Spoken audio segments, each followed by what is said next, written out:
Janet and I had been together for almost a year. The sweetest, happiest love. I really treasured that. To show I was serious about this relationship, I told Janet to take me to meet her parents. Maybe some other time, hun. When then? I've told you about this like 9 times already, Janet. But my parents need some time. They're kind of busy with some people.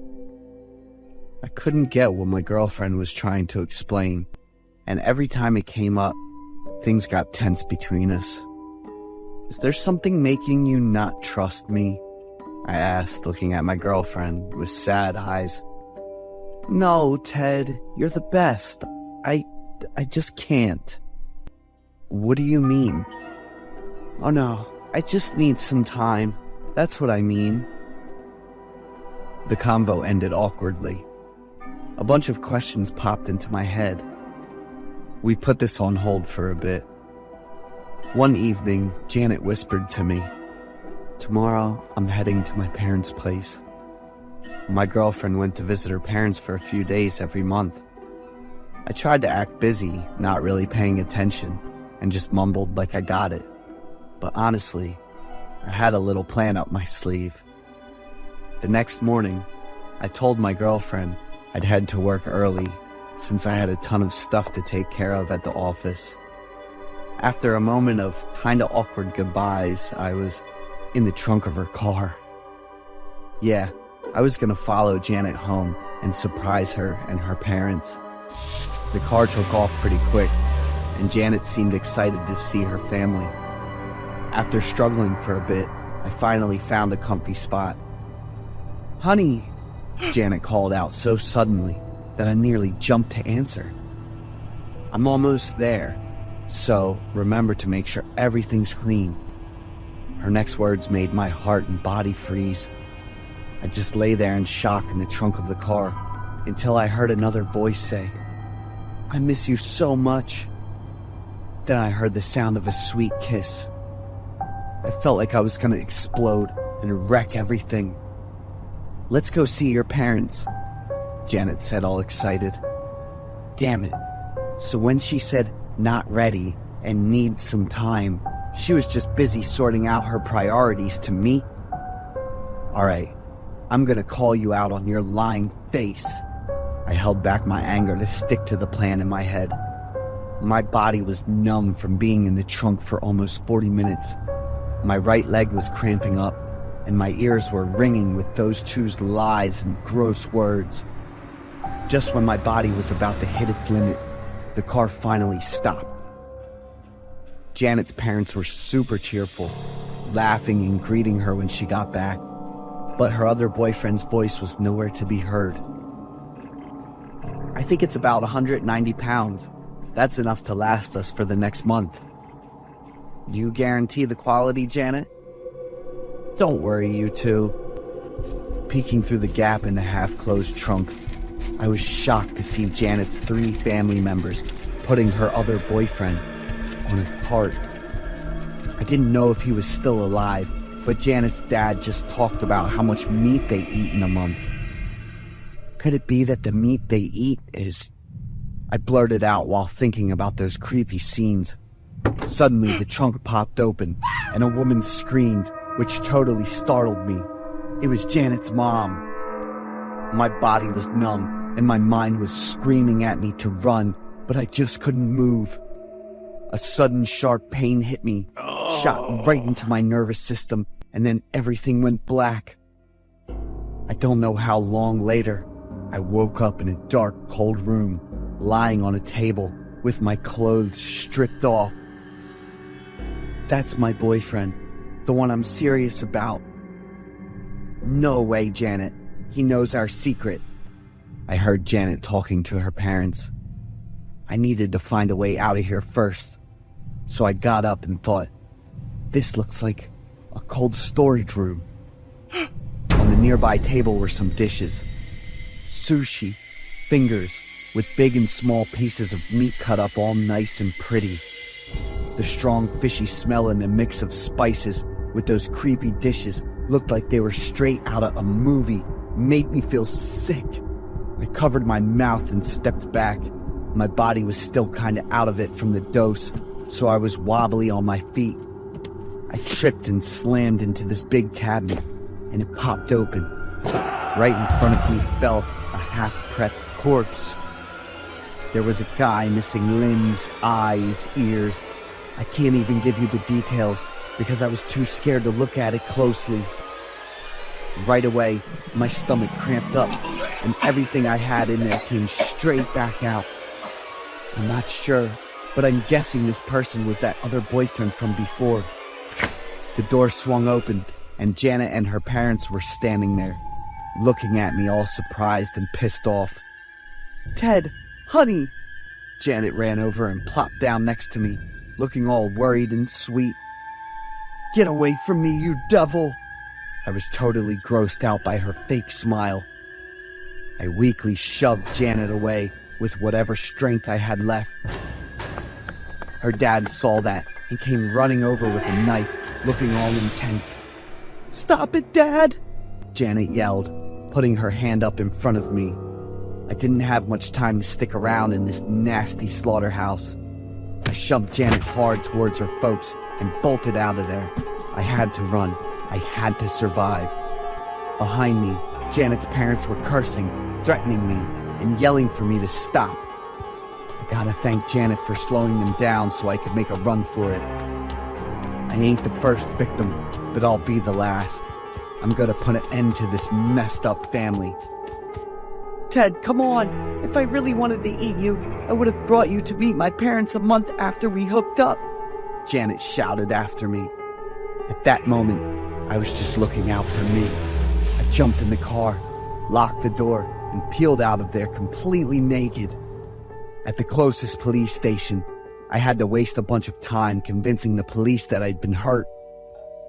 They didn't buy my story and even called the psych ward to check me out.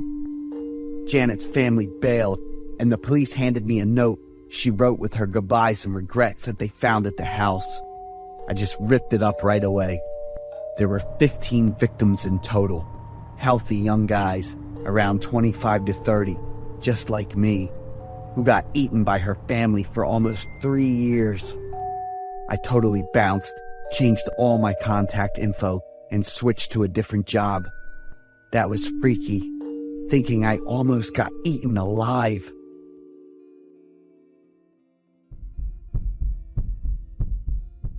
I'm Aiden, and I've just returned after more than 3 months of treatment for psychological trauma from a psychiatric hospital. The cause of everything started with the girlfriend I fell for at first sight, Agatha. She is 3 years older than me, a woman of extraordinary beauty who made it impossible for me to look away. She had large eyes, a small face, long, shiny blonde hair, and a perfectly proportioned figure.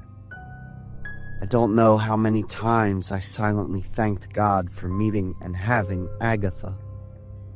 Not only was Agatha beautiful, but she was also very friendly, kind, and an excellent cook. I really wanted to quickly organize a wedding with her and was incredibly excited, imagining our future daughter. But nothing is perfect. Agatha had a very strange and incomprehensible flaw. She always criticized her own body. I completely understood when a girl complained about being overweight or being unhappy with a certain part of her body. But with Agatha, it wasn't just insecurity. She hated herself. Agatha always used terrible words to describe herself, to the point where I imagined her as a monster. "Agatha, you are the most beautiful woman." "No, Aiden, look at me," she interrupted. "These eyes, this nose, are so redundant and ugly. Even these feet, too. There are many people who are not as lucky and well off as us. Stop those silly thoughts. I'm serious." Seeing that my attitude was quite tense, Agatha stood up and left. I really love Agatha, but the more I love her, the more I can't understand her. Things won't be so scary when everything stops at words. Agatha gradually lives the role of a disabled person in a happy and enjoyable state of mind. She is no longer meticulous about her appearance, does not wear makeup or hair. Instead, her face is tightly attached to a pair of sunglasses. Agatha groped everything and asked for help from me because she thought she was blind. Furniture in the house is constantly falling apart and getting damaged.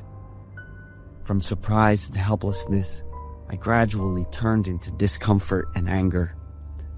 But Agatha ignored everything. I was even more shocked when I read Agatha's search history. How to remove eyes quickly and with the least pain.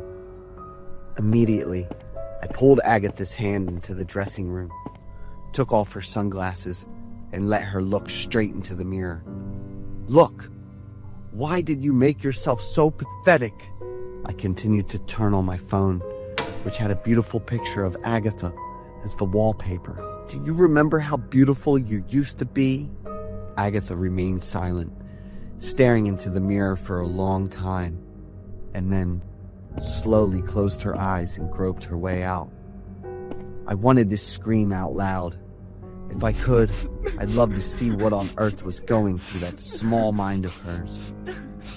In the following days, I tried to convince Agatha to see a doctor. I was sure my girlfriend was dealing with some kind of mental issue. Agatha would refuse to talk if I mentioned seeing a doctor, and she would even stop eating. I tried to handle it by inviting the doctor to our house, but she locked herself in her room and refused to meet with him. That evening, Agatha and I sat down to have a serious conversation with each other. I'll be going on a business trip for a week. Will you be okay? Of course. It is not the first time you've gone on a business trip, Aiden. Agatha, you know what I'm trying to talk about. Is that really your purpose in life? Agatha looked at me and remained silent. My purpose and dream is to have a happy family with you. I've always imagined a future where we have a daughter as beautiful as you. But Agatha, please, I interrupted her. Please, tell me what your real dream is. I wish I didn't have these eyes. My girlfriend's words felt like a heavy force tightening around my heart. I hate having to see everything, Aiden. I turned and walked into the office, and that entire night, I thought deeply about everything that happened. The next morning, I left the house early to go on my business trip. I left Agatha a handwritten letter asking both of us to reflect on everything and have another conversation when I returned. Throughout the week, I was on my business trip. There were no calls or messages from Agatha. I called her several times, but all I received were a few superficial words. I secretly installed cameras in the living room and bedroom without Agatha knowing. I knew that what I was doing was wrong, but I couldn't bring myself to leave her alone. Agatha's crazy actions, pretending to be blind, continued to increase over time, which stressed me out immensely. My insomnia was also getting worse day by day. On the 5th night of my business trip, unable to sleep, I looked back at the happy photos of me and Agatha, and I cried. A notification came through from the camera app, and I immediately pressed to view it. Screen switched to the app interface, and Agatha's painful screams echoed loudly, causing me to jump up in shock. She didn't appear in the frame, but the sound of her screams and the chaotic scene in the room made me panic. Agatha! I kept shouting through the phone screen, my hands trembling as I adjusted the camera's view. Suddenly, Agatha sat up with a loud laugh. Her long hair was disheveled, her clothes were torn, and her face had deep, hollowed eyes from which a lot of blood was dripping. Agatha's hands were raised high, two objects that were difficult to define. They were round, slimy with liquid, constantly flowing down. Her laughter gradually lost control, becoming frantic and delighted. I threw my phone away and clutched my head, screaming loudly. After calming down a bit, I quickly picked up my phone and called the police. That very night, I booked the earliest flight to return and arrived home by 9 a.m. the next day. After consulting with the doctor, I learned that Agatha had body integrity identity disorder, a condition where she had a strong desire to remove a part of her body. I had been standing in front of the hospital room door for over an hour. Although I really wanted to go in, I didn't know how to face Agatha. Everything between us will probably end. Body integrity identity disorder is a rare psychological condition where the person affected feels that a part of their body does not belong to them and has an intense desire to remove it. In the United States, this syndrome has attracted the attention of the medical community and society in recent years. To date, the exact cause of BIID has not been clearly identified. Some patients with this condition in the United States: Jewel Shuping, self-inflicted drainage fluid into her eyes. From a young age, Jewel had hated seeing everything and tried to imagine how happy she would be if she were blind. Chloe Jennings, white, lives in a wheelchair and uses a clamp on her leg despite being perfectly healthy. This condition severely impacts the psychological and physical well-being of those affected, requiring further research to find an effective treatment method.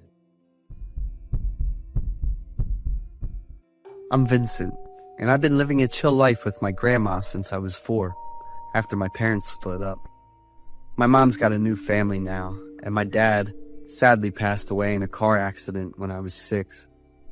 I went to college and ended up getting a job in the same town I grew up in. I didn't want to leave my grandma alone. She worked hard to take care of me, so now I want to take care of her. Since I was a kid, I've been tagging along with my grandma to church every weekend. I love the peaceful vibe of this small town. A couple of months ago, I met Katie at the local church on a weekend. She's beautiful in such a unique way. The features on her face are like this perfect mix of American and Asian beauty. At least that's what I thought. And Katie later confirmed it. She's petite, cute, but still totally stunning.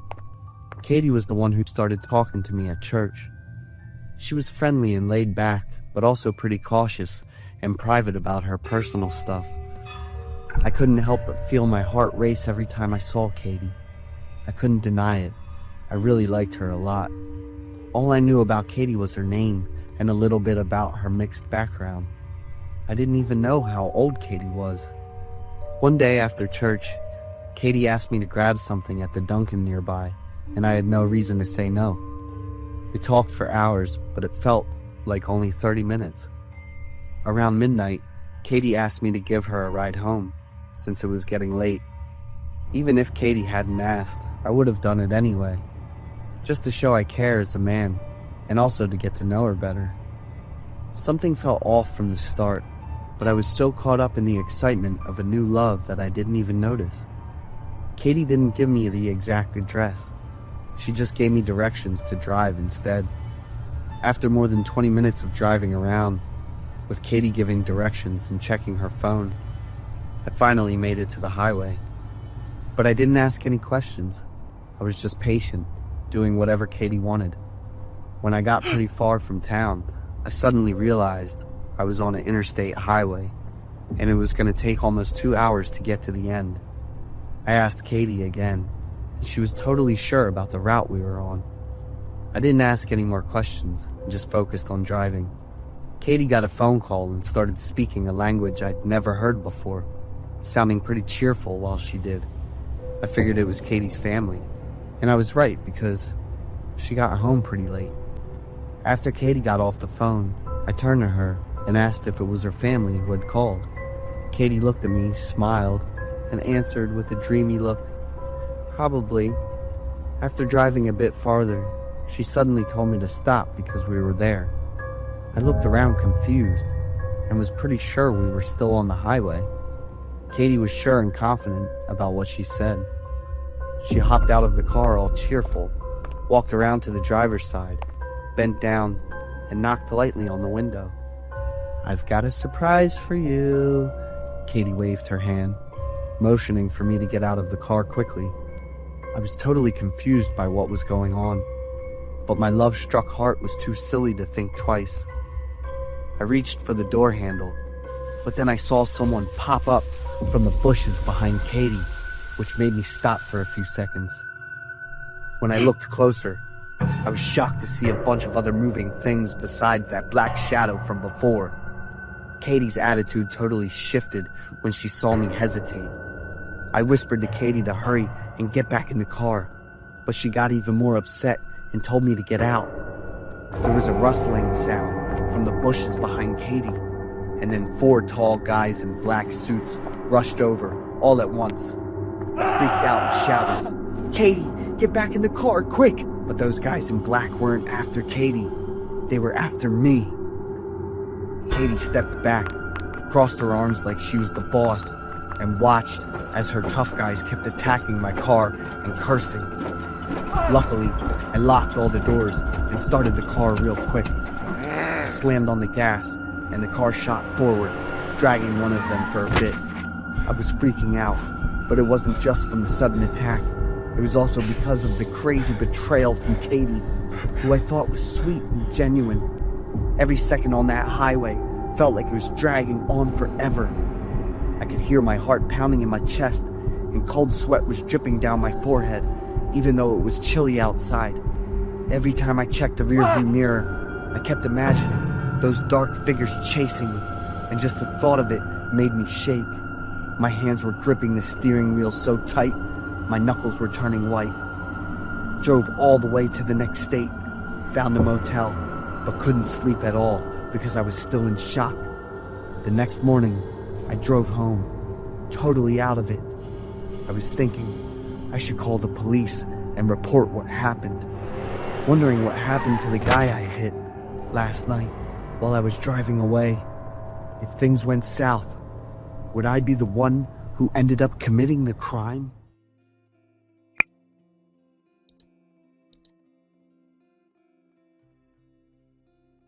Welcome back to MHS Midnight Horror Stories. I know that many of you come to these videos as a gentle way to unwind before drifting off to sleep. So, before you close your eyes tonight, could I ask you for one small favor? Just leave me a quick interaction, a comment, a like, or maybe share where you're watching from and what time it is for you.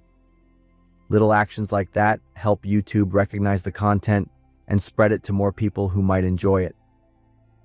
My current goal is to reach around 300 likes within the first 24 hours. Now then, let's step into tonight's chilling stories together. It's been 14 years, but I still remember every detail of that autumn trip to the Appalachians. Every time I hear someone mention West Virginia, a shiver runs down my spine. My name is Rachel. I was 26 and had just quit my job. I wanted to find something new in my life, so I decided to take a few months to travel across the eastern US. My only companion was Duke, my 2-year-old pit bull. I planned the whole trip in just 3 days. Back then, technology wasn't what it is today. All we had was a paper road atlas and a flip phone with no GPS. The trip began, and I'd never felt so free and relaxed. Duke was just as happy and excited. My old job had been so busy, and I hadn't made enough time for him. People always said that fall in the Appalachian Mountains in West Virginia was beautiful, and they were right. The road curved through mountains covered in yellow and red leaves. But the deeper we drove, the emptier the road became. My phone lost service, and the radio couldn't pick up a single station. That afternoon, as the sun began to set, I noticed the gas gauge was almost on empty. The nearest gas station on my map was still miles away, and I started to get worried. I kept glancing at the gas gauge, terrified of getting stranded on a lonely mountain road. But after a sharp turn, a small town appeared. What was strange was that it wasn't on my map at all. The town had only a few scattered wooden houses, a small church, and a single gas station. The sign at the entrance was too faded to read the name. I immediately pulled off the road and stopped. I parked at the gas station and breathed a sigh of relief. I filled the tank myself, then went to the office to pay. There was a small building behind the pumps, with the door half open and the inside quite dark. When I stepped in, a thick smell of old cigarettes and dampness hit me, making me wince. The man sitting behind the counter made me uneasy. He was skinny, with long hair that covered half his face, and his hollow eyes stared at me without blinking. I put the money on the counter and asked for directions back to the main highway. He stayed silent for so long I thought he hadn't heard me. Finally, he spoke. "There's no way back from here. To get to the highway, you gotta go north more than 17 miles, to the fork in the road, then turn left." I paused. Wait a minute, 17 miles? That doesn't make any sense. I just came from the highway, and it took me less than half an hour to get here. When I said that, he just shrugged and turned back to the old newspaper on the counter, not looking at me again. Outside, Duke started to bark. Through the window, I could see he was tense, staring at the forest behind the gas station. Duke never reacted that way unless something was seriously wrong. A feeling of dread washed over me, and my gut told me to leave immediately. I rushed back to my car and started looking for the way I'd come in.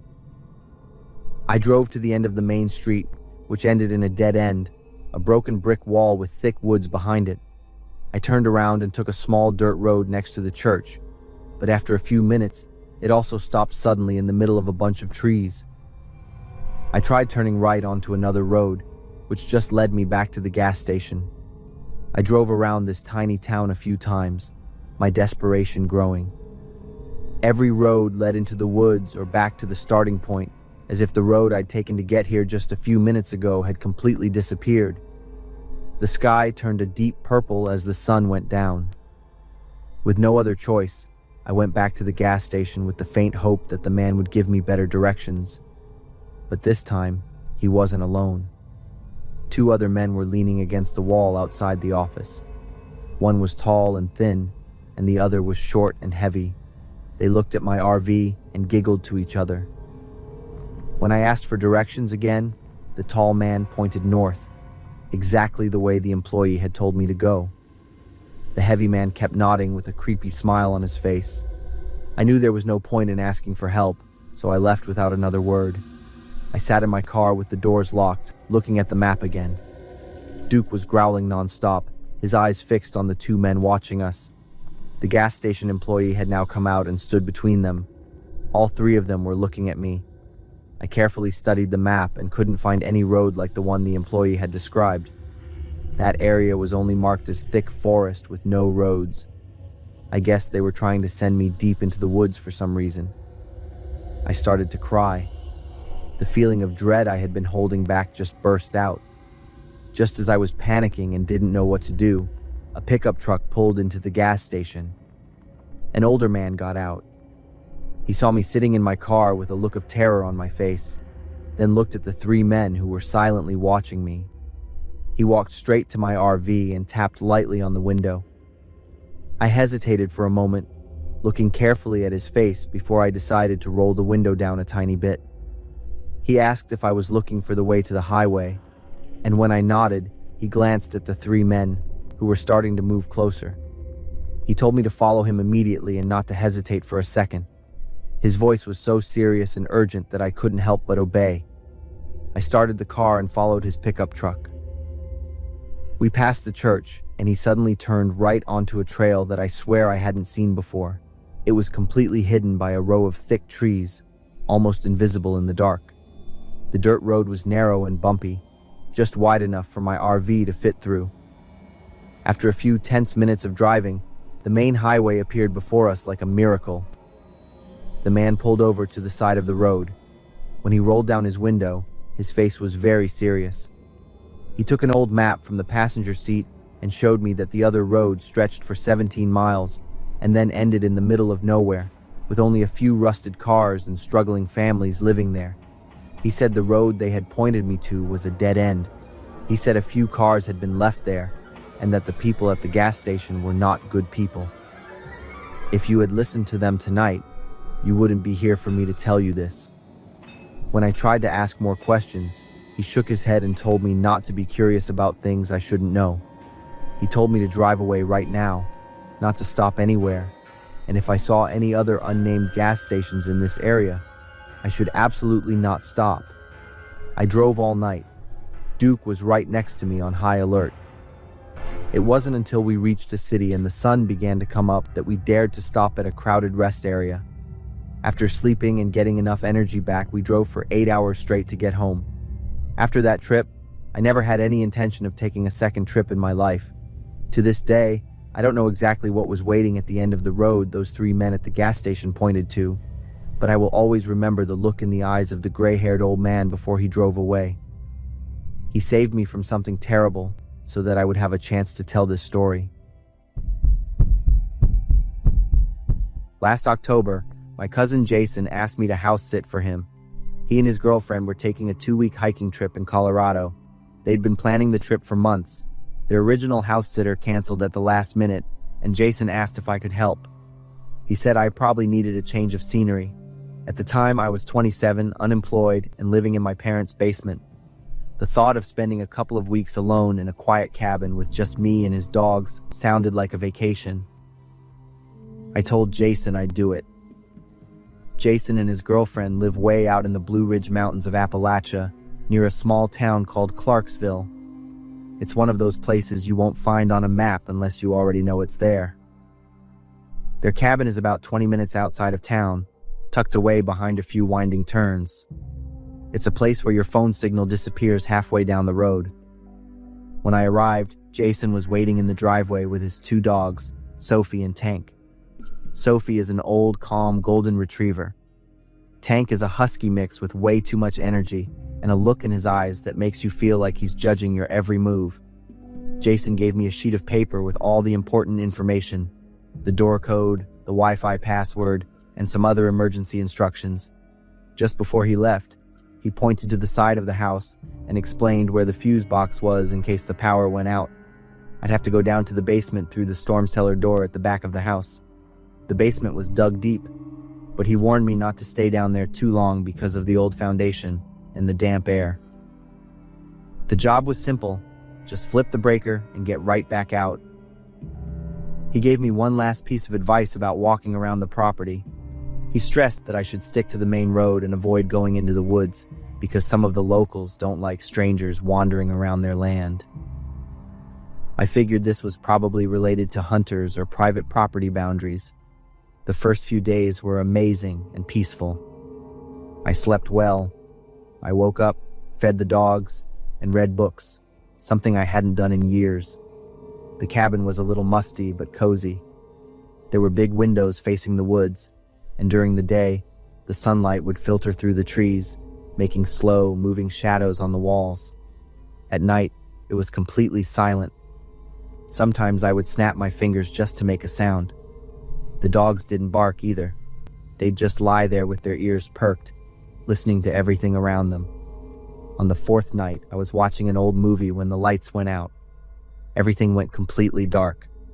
I waited for about a minute, thinking it might come back on, but nothing happened. So I grabbed a flashlight from the kitchen, put on my boots, and went out the back door. The storm cellar door was heavier than I expected. It was made of metal with thick hinges that creaked as I pulled them open. The stone steps going down were slick with moss and leaves. I shined the flashlight down and stepped carefully. About halfway down, I stepped on something that made a crunching sound. I stopped and shined the light down. It was a piece of dry bone. I pushed some leaves away and saw more bone fragments.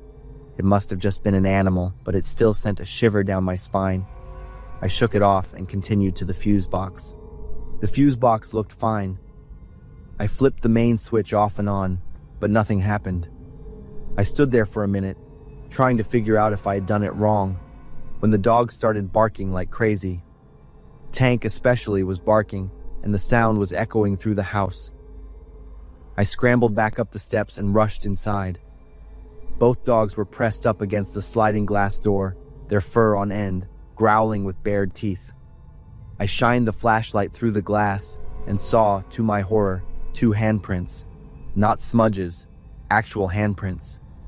They were about the size of a child's hand, and they had no thumbs, just 4 long fingers on each hand. Tank growled again, and I cracked the door open. "Hey, who's out there?" I yelled. Nobody answered. I stepped outside and shined the light around. Still nothing. I went back inside and locked the door. I didn't sleep that night. I pulled a chair into the hallway, sat facing the back door, and kept a kitchen knife in my lap just in case. The weirdest thing happened the next morning. The handprints were gone. Not faded, but completely gone. The glass was clean, like someone had wiped it down. I called Jason and told him everything. There was a pause, and then he said, "The locals sometimes mess with newcomers. It's nothing. If they were going to do anything, they would have already done it." His calm attitude made me feel a little better. That night, I turned off all the lights except for my flashlight. I had a thermos full of tea. Around 11:30, I heard a light tapping on the roof. It wasn't rain. It sounded like pebbles were being thrown from different angles. I stepped outside and shined the light up, catching a flash of something moving for a second, something small and fast, before it disappeared over the edge of the roof. "Hello?" I said loudly. Then I heard whispering. I backed into the house and slammed the door shut, locking it, and then sat back down in the hallway. This time the dogs didn't bark. They just whined. The next morning, I climbed up and checked the roof. There were more handprints, the same size, with 4 fingers and no thumbs. That was it for me. I packed up my things, put the dog food in a bag, grabbed my luggage, and led them to Jason's truck. I was walking back into the kitchen to get my phone charger when Tank started growling. He stood rigid in front of the pantry, baring his teeth. Sophie crawled under the kitchen table and wouldn't come out. I watched for a few more seconds, then reached out and knocked on the wall behind the pantry. It sounded hollow. I knelt down and saw something I hadn't noticed before. A small cellar door, cleverly hidden by the lowest shelf. I shined the flashlight down into the hole and saw hundreds of scratch marks on the wooden floor, like tiny fingers had been clawing at it. I closed the door and called Jason, telling him something was wrong and I needed to leave right away. Jason didn't argue but asked if I could check the far corner of the cellar because he had set a trap there the previous winter. I refused and told him I was not opening that cellar again. That night, I drove 20 miles to a motel with both dogs. I slept with them in the bed and wedged a chair under the doorknob. Jason's trip ended early because there was no one left to house sit. I waited until I knew he was back home before I drove the dogs back to him. After I handed them over, I drove away immediately. I didn't want to know anything else about that house or what was in the basement. Jason and I are still close, but I have never been back to his house again.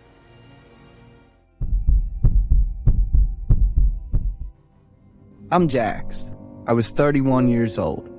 I thought I was handsome with blonde hair, blue eyes, over 6 feet tall. There are many interesting persons I've met, but I'm still waiting for the one who's really right for me. On the flight back to visit my family that summer, after all the check-ins, I sat waiting for the boarding time. A man sitting in the opposite row looked at me intently. He has toned muscles, healthy brown skin, curly hair, and a high nose bridge. He wore an elegant black suit. I think he was on the same flight as me. The flight was suddenly delayed by 2 hours because the destination was having bad weather. I had to play games on my phone to pass the time. About 30 minutes later, I was startled to see that man still looking at me, smiling, friendly, and waving. I was a bit surprised and waved back. I was actually quite impressed with that appearance. He proactively approached, introduced himself as Alex, 33 years old, and working as an engineer in Texas, which is also my hometown, coincidentally.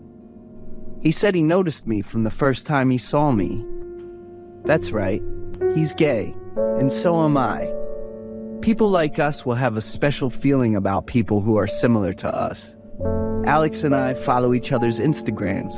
I want to get to know Alex better. The flight finally took off, and we sat quite far apart. Landing at the Texas airport, I got my luggage back. Alex pulled 2 suitcases and happily walked towards me. We asked each other about the next destination. Alex said there was another package. Alex asked me to hold the 2 suitcases and quickly return to the baggage gate. I didn't think much and happily agreed to wait for Alex.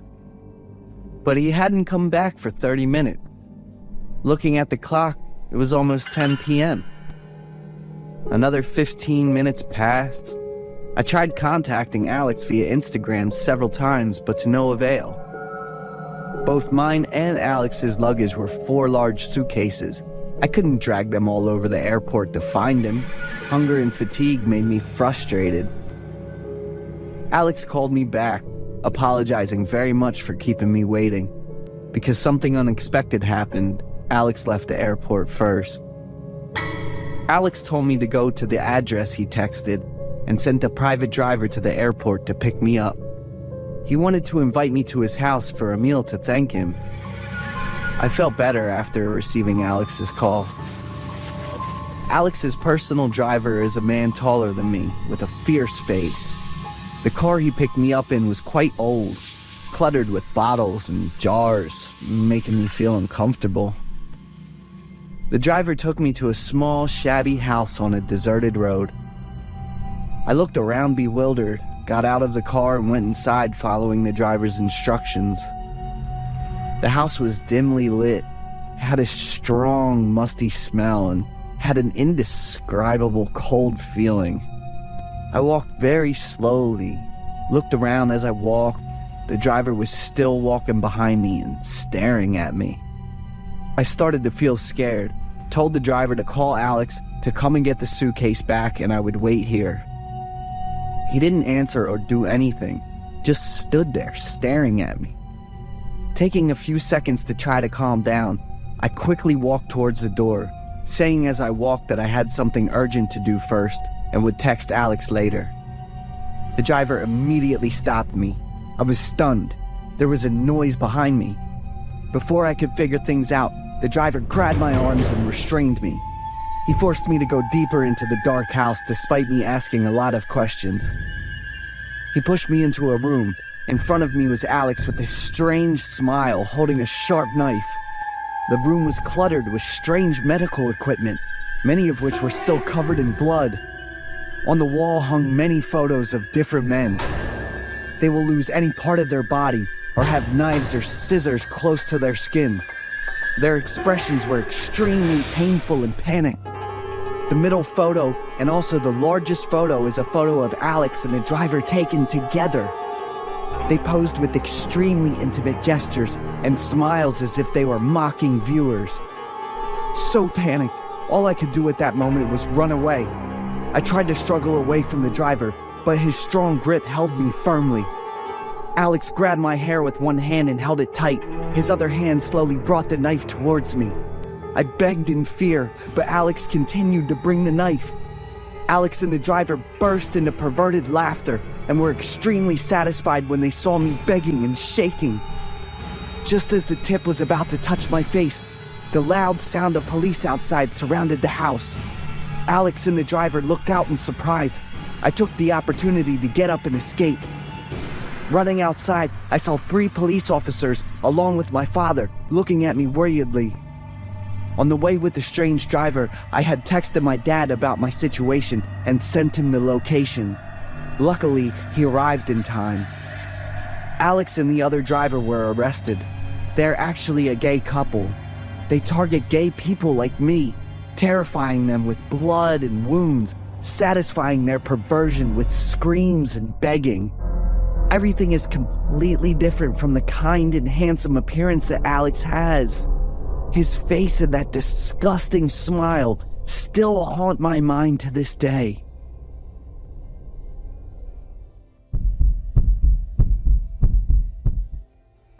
I'm Daria, 21 years old, living in Pittsburgh, Pennsylvania. My family is middle class and I have 4 siblings. After graduating from high school, I went to work to help my parents and my siblings. I chose babysitting because it didn't require any degree. After several years of working in my hometown, I came to New York. I wanted to increase my income by working for rich families. I went to Manhattan, New York, where the world's largest concentration of billionaires and millionaires is located. I was hired to babysit for a family who lived in a house that looked like a castle in a fairy tale. I am responsible for taking care of 3 children. Baron, 10 years old, Savia, 8 years old, and Aiden, 6 years old. The 3 children were perfect. They are very polite and obedient. Baron, Savia, and Aiden are not the same. Each child will resemble their father in some way. As far as I know, the boss is a businessman, 44 years old. He will be home on odd days of the week. I also never saw his wife. Surely such rich families will have complicated stories like those in the movies. Nothing would come of it until the last few weeks. I received a call to my family's landline. The children are about to be in trouble. Save them quickly. A man's voice, very deep and a bit frightened. I asked who he was, but the other end of the line kept repeating the same sentence. The children are about to be in trouble. Save them quickly. I felt uncomfortable and hung up. I think it's a prankster from someone having a mental problem. The next day, still in the same time frame, I received another call. The girl is in danger. Save her quickly. I was startled to realize that this voice was the man from yesterday. Who are you? What is your relationship with this family? I quickly asked him. But he repeated what he had just said and hung up. The girl is in danger. I fell into confusion. Save her quickly. What is up? The boss's powerful and slightly annoyed voice rang out right behind me. He must have heard something while I was talking on the phone. I hastily told him about the 2 calls from the man. He immediately got angry and asked the workers in the house to unplug all phone lines. I suggested calling the police, but he immediately got angry and shouted loudly. He asked me to take good care of the children and not to do anything else without permission. Everything went normal until 5 days later. I went up to Savia's room at 6 o'clock to call her down for dinner. Knocking on the door for a long time, Savia didn't want to open the door. I opened the door and went in. I looked around the room and couldn't find her. The iPad was playing the movie Savia was watching. I called out, but she didn't answer. Running downstairs in a panic, I quickly told the housekeeper to quickly call the boss. Savia was missing. But the strange thing was that everyone present in the dining room was indifferent to what I said. They continued to eat their meal very calmly. Even Baron and Aiden did not react when they heard their sister was missing. I froze looking at these people. Don't they have any emotions? I decided to call the boss myself, but he didn't answer the phone. I really wanted to call the police, but remembered his angry reaction the day before. I had to put the phone away. I'll wait until the evening when he comes home. Today is also Thursday. As soon as I heard the sound of his car, I quickly ran to tell the boss about Savia's disappearance. But his reaction once again shocked me. She misbehaved. She will be punished and come back in a few days. I'll say it again, just mind your own business. His cold and bloodshot eyes looked straight at me. It made my body stiffen. His eyes gradually turned back to brown. I panicked, tried to hold my breath, bowed my head, and ran quickly back into my room. I'm scared, but I'm making a lot of money working here, so I choose to stay quiet and try to do my job well. 3 days later, Baron continued to disappear. The boy disappeared, leaving the room cluttered with many things. I was extremely panicked when incomprehensible things continued to happen. but the attitude of the people living in this house really makes me feel creepy. A housekeeper, she came in at the same time as me, revealed to me the reason why Baron disappeared. The boy was also taken to be punished because he refused to take medicine. Medicine? Is Baron sick? I didn't know about this when I joined the job. A series of questions appeared in my mind. It's been almost 2 weeks. Baron and Sabia still haven't come back. One day, I went down to the warehouse to find Baron his favorite ball. I was a bit startled when I saw the desk phone stored in here. I stood looking at the phones for a while and decided to go over and plug in the red phone I'd received 2 calls before. As soon as I plugged in the phone, it immediately rang loudly, causing me to panic and answer the call. I don't want anyone to know what I'm doing. My heart was beating very hard. I tried to breathe evenly. On the other end of the line was that man's voice. "Quickly, get out of there. You will be the next victim." I didn't answer. I tried to calmly continue to listen. "You'll be forced to drink deadly drugs. You will lose all consciousness and emotions. You'll becoming a living doll. He will sell you as a sex toy." My eyes widened as wide as possible. Tears welled up. I covered my mouth tightly, trying not to sob out loud. He was so cruel that he used his own children to make money. Maybe his wife was sold in that way. Not just 1, but 3 wives, with 3 children. All I could think about right now was running away. I had to escape this horrible place. Just as I turned around to run out, at the warehouse's entrance, a tall black shadow was staring at me with cold, bloodshot eyes.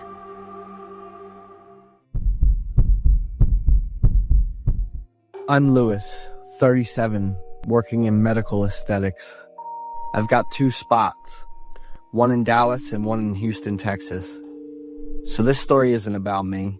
It's about a friend who works in the same field, and yeah, I kinda had a hand in that whole mess.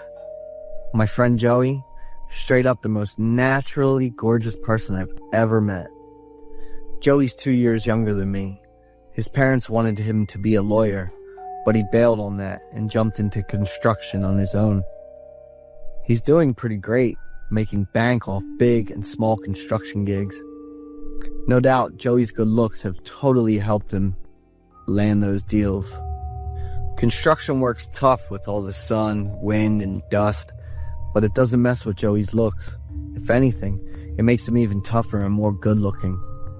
The cash he's making isn't enough to keep up with his wild nights at bars and clubs. With his all-over-the-place attitude, Joey up and quit his construction gig again. I'm over that exhausting job. I want good money, but with less hassle and a cleaner, comfier setup. Joey asked me to teach him about the beauty biz. I'll hook you up with some courses. Joey cut me off and goes, "No need to waste time. I'll just come to your clinic to learn." After a lot of convincing, I finally agreed to let Joey start with some basic stuff. Joey's pretty sharp, so it didn't take him long to catch on and pick things up. It took Joey like 3 days to get the hang of waxing and hair removal. With his looks, Joey helped me pull in a ton more customers. "Lewis, I'm opening my own cosmetic clinic next month." Joey dropped that bomb on me, and I was totally shocked.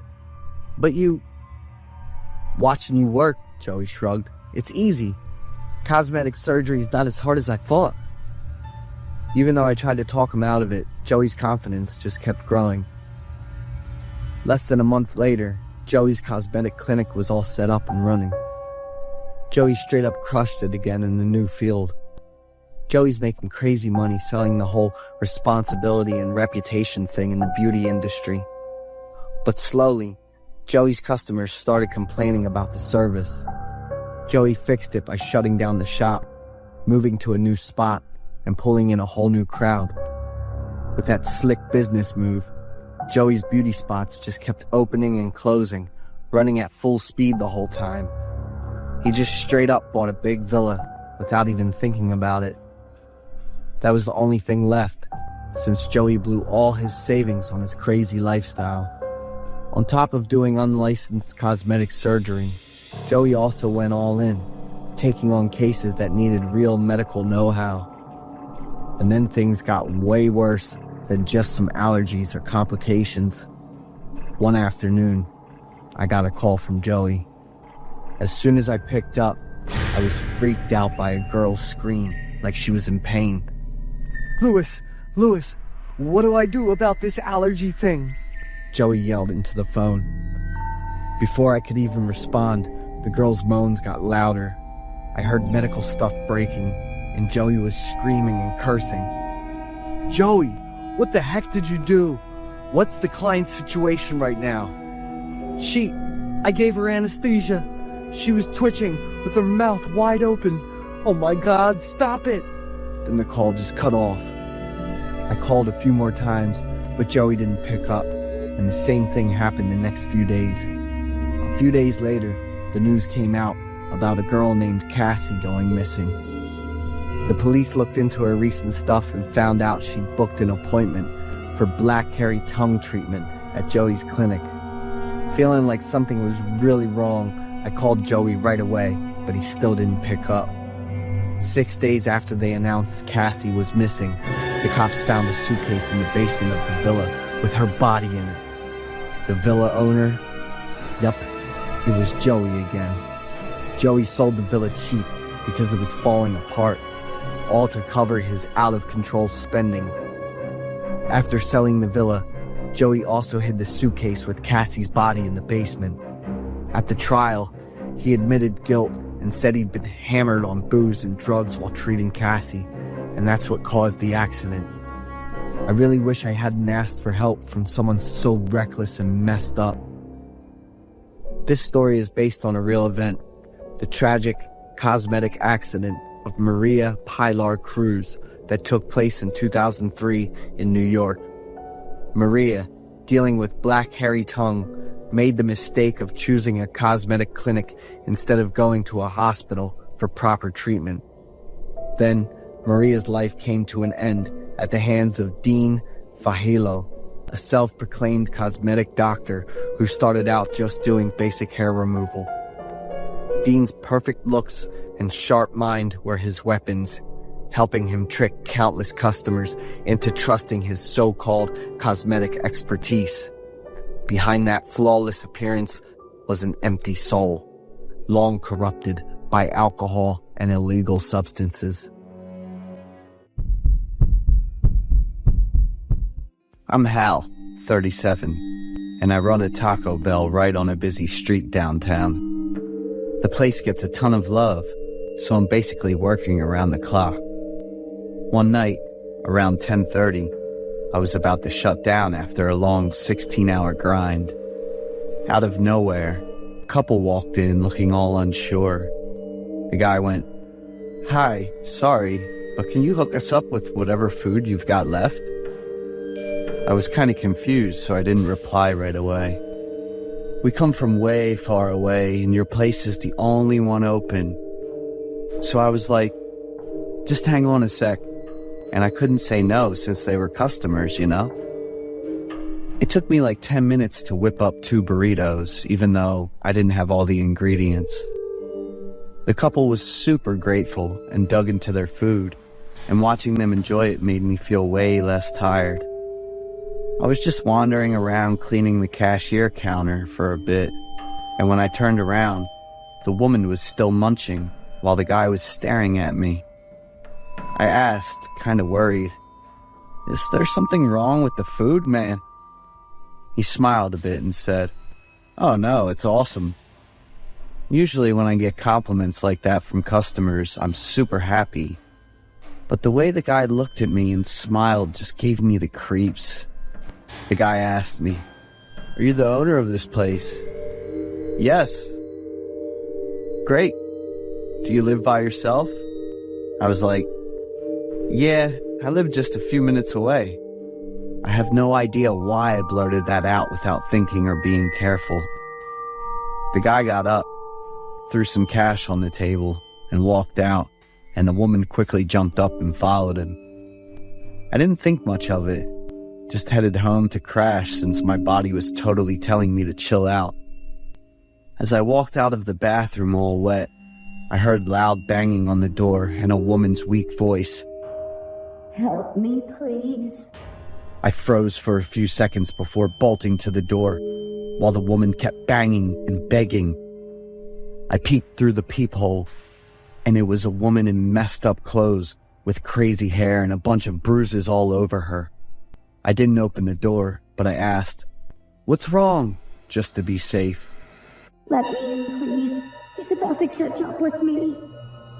I got even more on edge and said, "I'm calling the police right now, just chill out." No, please don't call the police. Just let me in. The woman got more and more freaked out, and her voice along with the banging on the door got faster and way more urgent.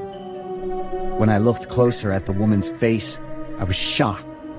It kind of felt like she was with that guy from earlier.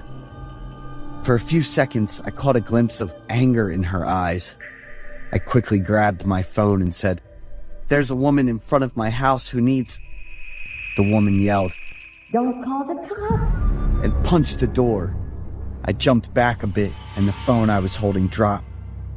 A few seconds later, along with the woman's wild scream for help, I heard another guy screaming, "You're dead already, damn it." Open the door quick.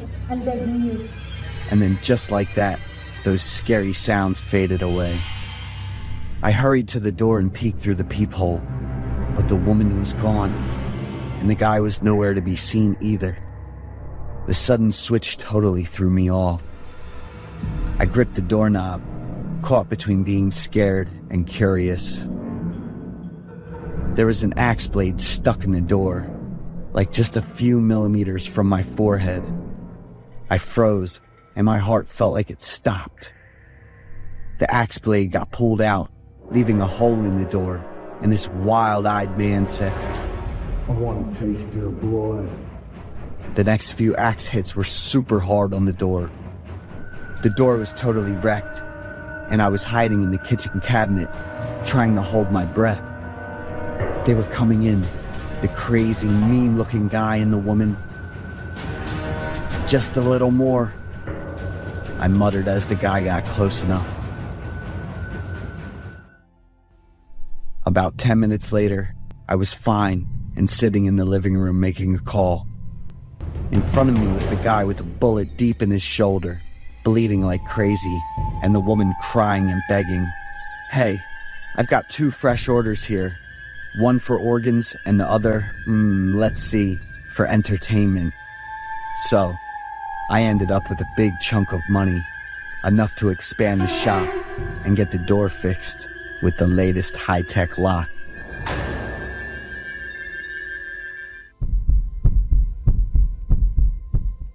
I am Gray, 14 years old. I have just moved in with my grandmother because my parents are serving prison sentences. I had a younger brother, but he passed away when he was 3 months old. I can't clearly remember the last time I felt truly happy. My family was once financially well off, but everything fell apart when my mother's nursing license expired and my father was laid off from his job. We lived in a small house, devoid of warmth or cheerful conversations. Love gradually became a scarce and luxurious commodity in my family. I constantly had to face my parents' arguments at any time of the day. That made me feel fed up, tired, and suffocated every time I came home. Many times, I quickly brought my dinner to my room and locked the door before everything could be thrown to the ground. Sitting in my room, I put on my headphones, turned the music up loud, and started eating, not realizing when the tears started to fall. Since I was little, I've always felt a strong, burning smell in the house, especially in my parents' room. The smell made me uncomfortable and curious, but every time I asked about it, I only received cold stares and scolding. I didn't understand what was happening until I was old enough to realize that it was drugs. My parents were always dazed, their eyes vacant, smiling with no reason, and their actions out of control. I felt like a ghost in this house, always silently observing and never being noticed. The feeling of loneliness clung to me, even though I tried to find something, anything, from the place I called family. One day during dinner, my mother announced that she was pregnant. I screamed with joy, thinking that I would finally have a younger sibling, a companion. I no longer have to be alone, and maybe everything will change. However, my parents' reaction made me feel a strange sense of anxiety. My parents looked at each other with a confused gaze and a hint of discomfort. Anyway, I still hold on to the hope that everything will get better. During the first few prenatal visits, my mom always took me along. Although Dad stayed at home, he always said he was busy. When I found out I would have a little brother, my excitement doubled. I imagined moments of playing, talking, and how I would protect him. That was also the last time Mom went for a prenatal checkup, as far as I remember. The day my little brother was born, I couldn't believe my eyes. He was so tiny, fragile, with pale skin and red spots. I overheard the doctors telling my parents that my little brother was born addicted and that his liver contained at least 2 types of stimulants. My mom and dad just stood there, indifferent, not showing any concern or sympathy. I wanted to get closer, but the nurse took him away. I couldn't do anything except stand and watch. My little brother was then adopted by another family as soon as he was discharged from the hospital, and my parents also underwent rehabilitation measures. The feeling of emptiness and disappointment returned.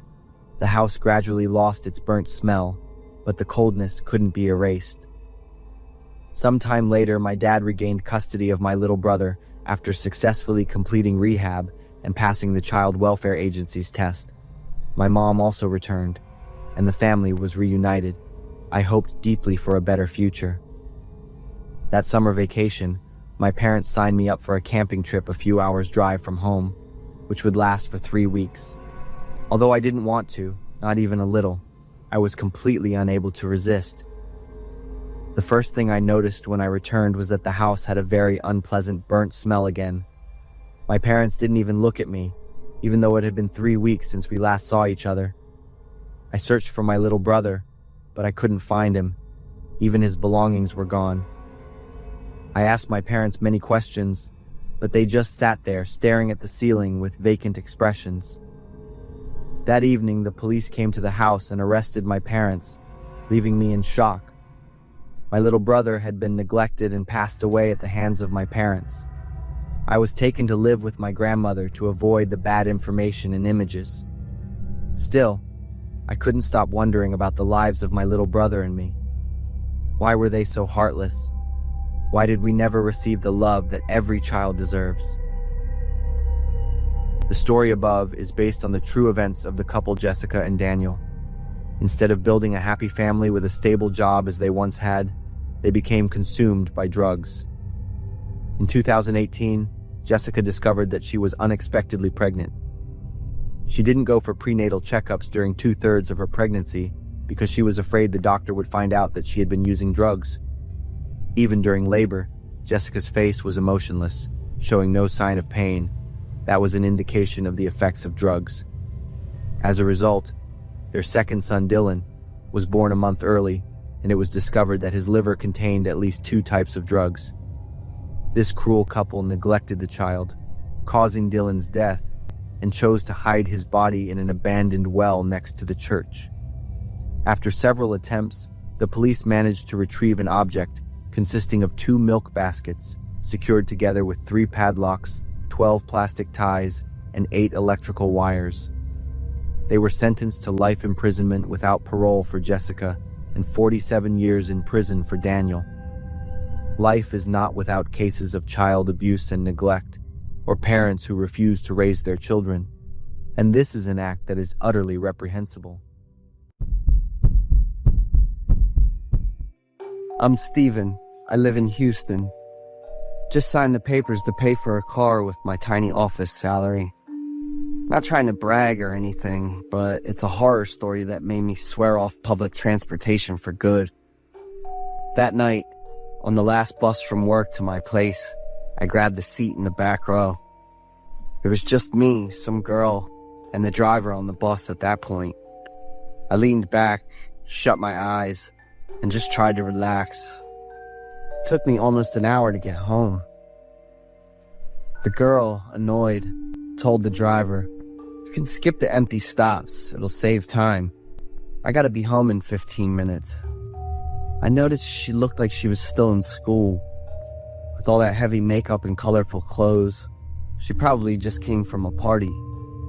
The driver replied slowly, "Chill, girl, I'm just following the rules." "But your rules ain't gonna help me dodge my parents finding out." The driver laughed and was like, "This last bus ain't just for people. It's got other stuff too." That caught me off guard a bit. The girl rolled her eyes, plopped back in her seat, and started scrolling on her phone. I closed my eyes, leaned back, and tried to rest. I was exhausted, but I just couldn't fall asleep. A while later, when the bus stopped, a cold wind hit, and it made me shiver. I looked around and realized I was the only one on the bus. No one got on the bus at this stop. I zipped up my jacket, shoved my hands in my pockets, and curled up. "Why is it so cold?" I mumbled. I checked the clock, and it was already past 11, just about 30 minutes till I got home. I pulled out the book I was reading to kill some time. I turned the page, then looked up by accident and saw a girl sitting near the door in a red sweater with long, messy brown hair. Clearly, that girl wasn't there a minute ago. I looked out at the street, and there was no bus stop around here. When did she even get on? No way. This can't be the high school girl who just ran away from home. Whatever. I went back to reading. The second time I looked up, it kind of seemed like the girl was sitting closer to me, but I wasn't sure. She was sitting up straight and didn't seem to budge. I kept reading, but I couldn't focus. The air in the bus was getting colder, and I started shivering. After a few minutes of trying to focus, I looked up at the girl in the red shirt again. She was sitting way closer to me, like just 2 rows away. My heart started racing, and I felt this weird shortness of breath. I tried to shake off the bad thoughts by keeping on reading, gripping the book tight. The light on the page faded, and a dark shadow took over. That girl, she was right in front of me, but she moved without making a sound. I started gasping and slowly looked up. She was still sitting up straight, but the sweater wasn't red. It was soaked in some red stuff that smelled fishy. Before I could even react, the girl gently pushed her hair back with both hands. She pushed her hair back, and behind it, a messed up face stared at me, and she started giggling. I just mumbled some sounds, took a few more seconds, then finally screamed, letting all the horror out. When I ran out of breath, I took another one and screamed again. I kept doing that until something hard smacked my head. "What's wrong with you?" I opened my eyes, and it was that girl from earlier, holding a school bag. She was staring at me like she was judging me. I was freaking out, looking all around the bus like, "The girl in red, the girl with long hair." I kept saying it, about to lose it. I bolted off the bus, stood at the stop, and gasped for air. The bus took off, and in my seat, I saw the back of a girl in red, sitting up straight. I couldn't take anymore and just collapsed, trying to figure out where I was. It was a stop close to my place, so I jumped up and ran home, my hands shaking as I tried to open the door. I never went near that bus stop again, and I never told anyone about that creepy experience. No one would believe this, but I'm sure the stuff I felt was real as heck. So, my name's Roger, I'm 25, and a week ago, I almost died. That day, after work, I swung by Costco to grab some new kitchen stuff, knives included. While waiting in line to pay, I glanced around the store and caught sight of some guy standing outside, just staring at me. Messy brown hair, a little shorter than me, dressed like a total slob in this big, heavy coat that went all the way down to his legs. Why the hell was he wearing that in the middle of May? I couldn't place where I'd seen him before, but something about him felt weirdly familiar, and not in a good way. By the time I finished paying and looked back, he was gone. I walked out toward the parking lot, and there he was, standing right next to my car. He was pretending to be on the phone, cigarette in hand, but it wasn't even lit. His eyes, though, still locked on me. I picked up my pace, jumped in my car, and got the hell out of there. I figured that was the end of it. That night, Diana, my girlfriend, was at my apartment. I was all hyped up, making dinner, stealing glances out the window while waiting for her. Then, out of nowhere, I spotted a guy standing in front of my building. He was off in the distance, barely visible under the dim streetlights. I knew right away it was him, the guy from earlier. That weird coat gave him away. But the worst part was that he was staring right at me. He knew where I lived. And just like that, the uneasiness I felt before cranked up to a whole new level. Was he following me? I decided to head downstairs and get some answers. But just like before, he was gone. Right then, Diana showed up. I ran out to meet her, and we headed upstairs together. We had dinner and watched Netflix together. I didn't bring up what happened earlier. I didn't want to freak her out. Around midnight, there was a knock at the door. We weren't expecting anyone this late. I got up slowly, walked to the door, and peeked through the peephole. It was him, the guy from the store. But this time, he was standing even closer, his eyes filled with this unsettling kind of patience. He wasn't banging on the door, wasn't yelling, just knocking, slow, steady, like he already knew I was right there. One of his hands was tucked behind his back, like he was hiding something. I didn't open the door, just asked, "What do you need?" That's when he pulled out a knife, slowly. The blade caught the hallway light, gleaming like a warning. "You dropped this at the store." My whole body locked up. Diana heard him too. She was about to say something, but I quickly put a finger to my lips. Sorry, I don't think so," I said, trying to keep my voice steady. He just stood there for a second, staring. Then, he cracked a weird, unsettling smile. "Oh, wrong door. My bad." And just like that, he turned and walked toward the apartment across the street, the one where that young woman lived alone. This time, he kept the knife hidden behind his back. My stomach dropped. Something bad was about to go down. Before I could react, the girl opened her door. He lunged. "Diana, call the cops now!" I shouted as I threw the door open and sprinted toward them. He got in a couple of stabs, but I wasn't about to let him do it again. I grabbed his wrist, the one holding the knife, and yanked it with everything I had. The knife went flying, and I slammed him to the ground. Right then, the cops showed up. The ambulance took the girl away, rushing her to the ER, but the worst part was still coming. "Let go and put your hands up." My stomach dropped. My whole world just collapsed. Guns aimed straight at me. My heart was racing, breath coming fast and shaky. He was still on the ground, but instead of freaking out, he was smiling. That smug, twisted kind of smile. "No, he's the attacker," I yelled, but the cops kept their distance, moving in cautiously. He was still lying on the floor. Then, out of nowhere, he smiled. I called the cops. I tried to help her. He was the attacker. His voice was steady, serious, and he was pointing at me. He called the cops himself? I couldn't believe what I was hearing. Was this his plan all along? He wanted to make me look like the attacker. But before I could even process it, Diana burst out screaming that the bastard was the one who stabbed the girl. The cops detained both of us while they checked the hallway cameras. A few minutes later, they let me go.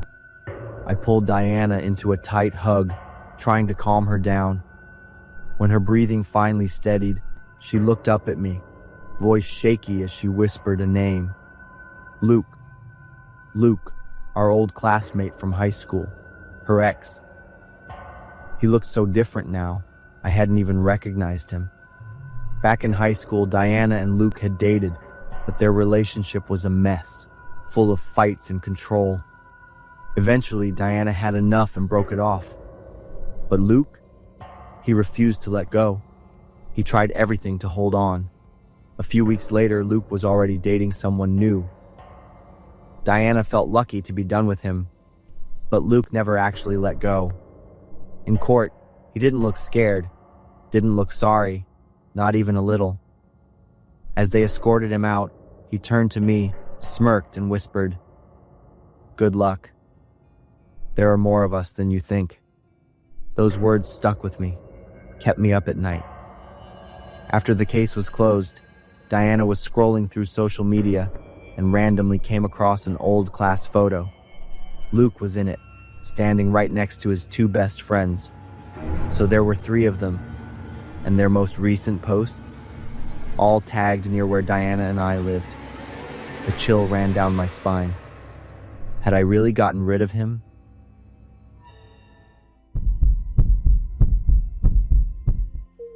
I'm William, 54 years old. I used to work as a construction worker, yet recently allowed early retirement due to the tough work conditions and the union requests. I had 2 grown-up children under my belt. My son Jeffrey, 30 years old, and my daughter Aileen, 25 years old. Both of them were single. I raised the 2 of them by myself, and to be honest, I managed to do the best that I could. My wife's Rachel had passed away 20 years ago. It was a day she's working night shift, which I promised to take her back from work. Yet I fell asleep on my night out with coworkers and couldn't make it there. I woke up at 2 in the morning when Jeffrey called me and handed me the telephone with a stranger on the other line. The stranger was a police staff announcing that my wife had passed away in the hospital. I couldn't believe what I just heard. All I could do was to hug my son tightly, who was just 10 years old. My wife was a victim of a robbery gone wrong. She was beaten severely by the very taxi driver taking her home. On the day of her funeral, I was literally a shell of myself, with only the 2 anchors were my children. The pain of losing my wife, leaving my 2 young children to fend for themselves at the very young age, devastated me. I could never forgive myself for leaving my wife alone on that night, fending for herself. All the while, I was drunken, asleep. It's been 20 years already, and not a single day I didn't think of Rachel. I dreamt of her almost every night. So on last Thanksgiving, I decided to take the kids in the woods to commemorate my late wife. She and I had a lot of camping trips in the past, with me being the city boy while she's a naturalist. I and the children arranged everything neatly. It's a cabin in the woods where we will be staying here for a night.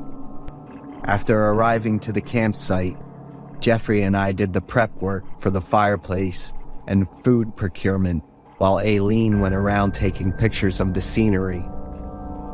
I wish Rachel was here to see the kids now all grown up. When we were preparing the firewood for the barbecue, I noticed someone silently watching us from afar. It seemed to be a woman, young and slim, from across the tree line. When Aileen called me, it jolted my eyes away for a few seconds, and the woman disappeared when I looked back. Must be another camper or hiker, I thought to myself.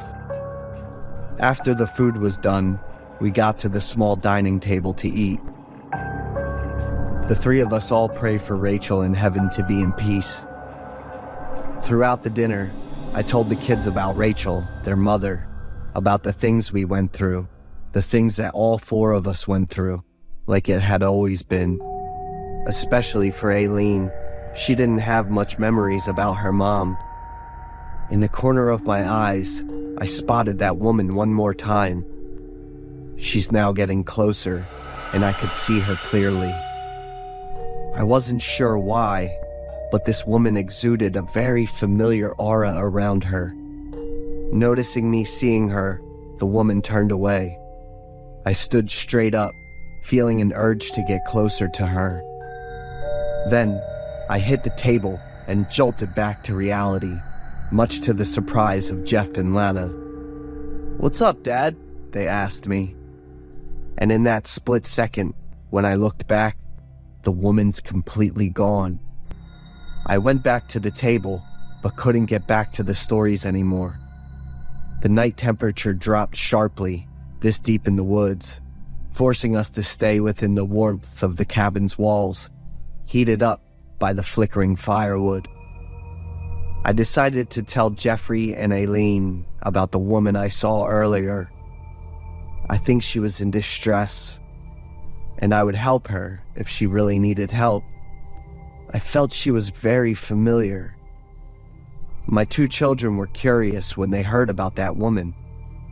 Jeff told me that I should tell him the next time seeing her, while Aileen told me to be careful around strangers. "Thanks, kiddo. I'll keep that in mind," I laughed, gently tapped on my daughter's forehead. I stood up to the kitchen to get more water for the kettle. On the way there, I accidentally lifted up the curtains around the dining table. A woman standing there startled me. She was so close that I could clearly see her there in front of me. That was Rachel. No, it was the Rachel, still wearing the same clothes on her last day. I yelled out her name and ran straight to the window, not paying much attention to the still closing wooden frame. Needless to say, the collision knocked me to the floor. The loud commotion jolted my 2 children. They came around worryingly. It's Rachel out there in the woods," I told them, while Jeffrey carefully scanned around the cabin, seeing nothing but eerie woodlands. When I came over, both of them were worrying that I might have something wrong with myself. Especially Aileen. She's worried that I might have Alzheimer's. "Nonsense! I swear it was Rachel. I've seen her with my own eyes." I cried my guts out, sure of what I had just seen. Jeffrey and Aileen decided to end this camping trip earlier and take me home early tomorrow to see the doctor. I reassured the children and returned to my bed. That night, I once again dreamed about Rachel. But it wasn't the nostalgic dreams as usual. This time, it was the dream about her getting beaten badly, suffering all on her own.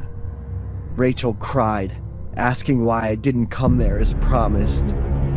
Woken up by the nightmare, I couldn't go back to sleep again. In the morning, I declined my children's offer of taking me home. I had to find Rachel. I needed to talk to her, that I missed her for all those years. I needed her to know that I am truly sorry for what I'd done. Jeffrey and Aileen must return due to their work, so they had to leave me there. But they worryingly told me to keep in touch at all times. Alone in the cabin, I stared at the beautiful Rachel on her wedding day. The old picture I had always kept in my wallet for many years. When I went out to get some fresh air, I saw her once again in the distance. This time, there wasn't anything that held me back. I immediately chased after her. Despite my consistent yelling for her, she just kept going. I went to a small lake in the woods before lost track of her. Suddenly, it's her voice coming from the middle of the lake. It's she calling me. I was happy, yet sad at the same time. I begged her for forgiveness. Slowly, I drifted myself further and further into the water, until the voice of Jeffrey and Aileen jolted me back from my trances. Rachel had completely disappeared from my sight. It was then that I realized I was halfway into the deep water, my feet and legs completely squeezed shut by the muddy silt. Now, fully awakened, it's time that my survival instinct kicked in.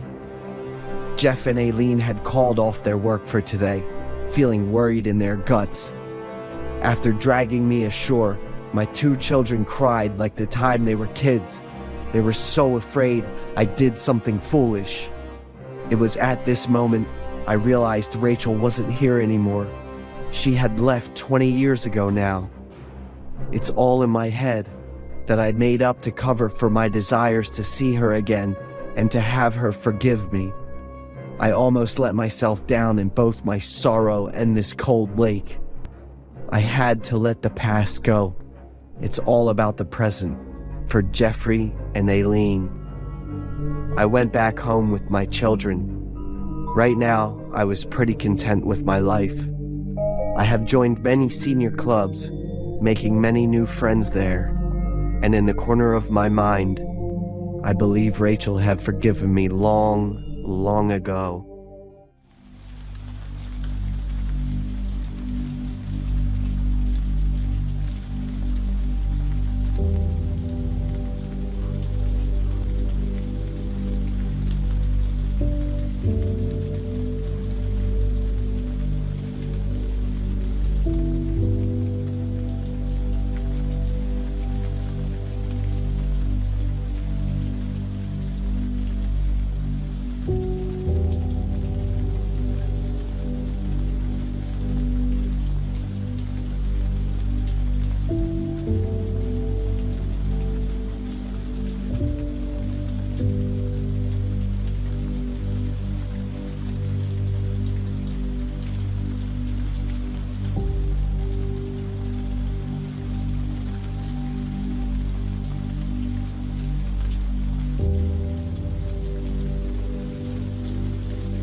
Welcome back to MHS Midnight Horror Stories.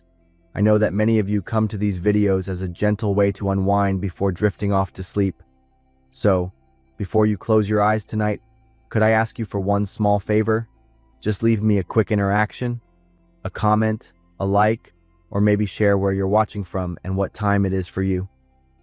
Little actions like that help YouTube recognize the content and spread it to more people who might enjoy it. My current goal is to reach around 300 likes within the first 24 hours. Now then, let's step into tonight's chilling stories together. My name is Maria, and I'm 24 years old. I live in Texas. Last fall, my best friends and I planned a weekend getaway to the woods. We wanted to escape our busy lives. We rented a remote cabin on Airbnb, about an hour's drive from the nearest town. Our original plan was to just relax, camp, and enjoy nature. But that trip changed the way I see the world forever. Everything seemed perfect at first.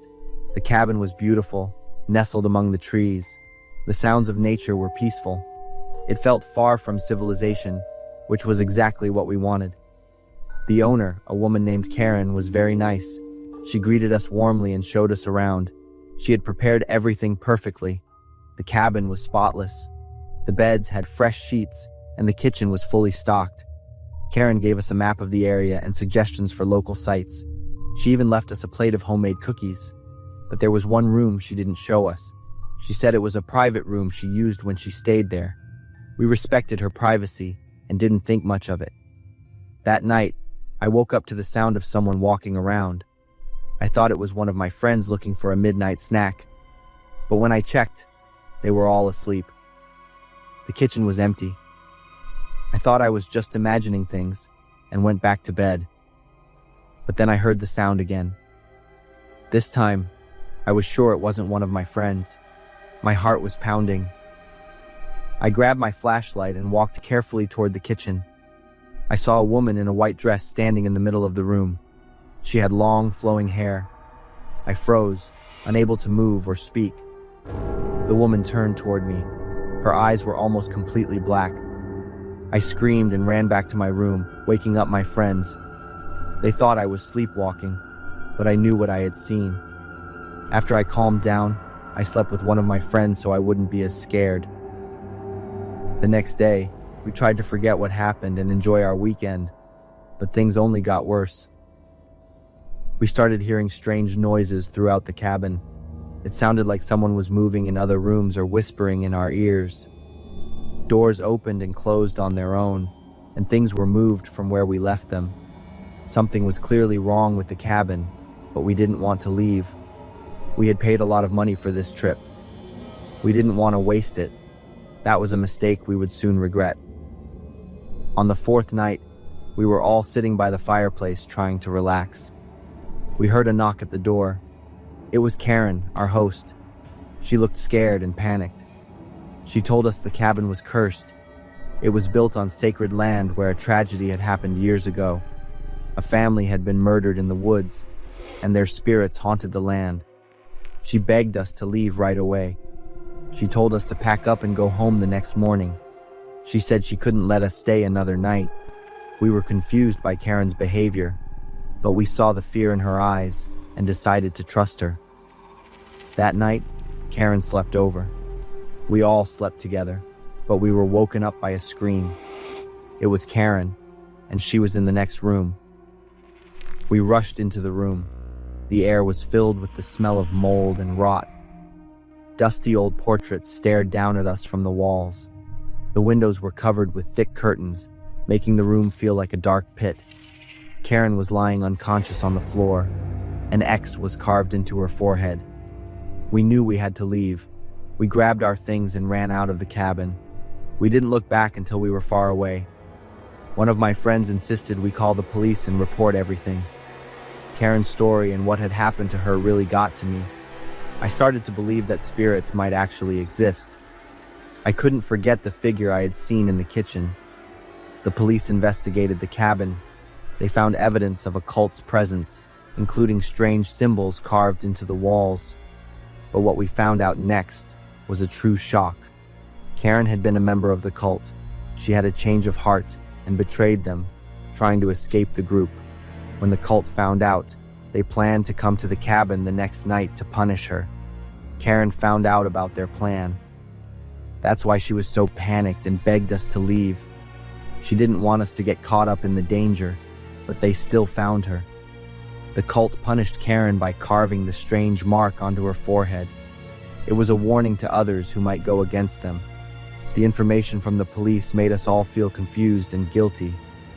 Karen had tried to protect us, but we hadn't understood the danger she was facing. Now, whenever I see an Airbnb with impressive amenities, I remember that fateful trip. I know that some places are better left undiscovered, and some secrets are better left buried.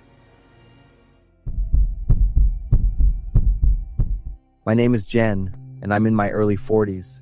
My friend and I run an Airbnb business in Florida. We own a few different properties scattered across the state. My friend handles the finances, and I take care of the day-to-day operations, like answering guest questions and checking properties before and after guests check out. Summer and Christmas are our busiest seasons. The fall is usually very quiet, which makes it hard for us to stay profitable.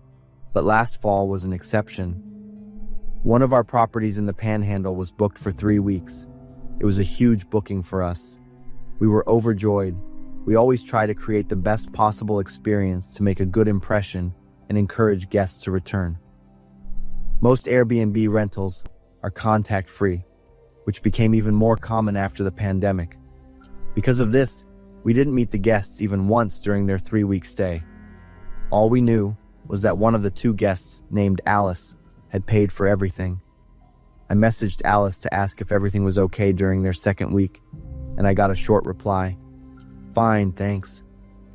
I assumed their vacation was going well, so I didn't bother them anymore.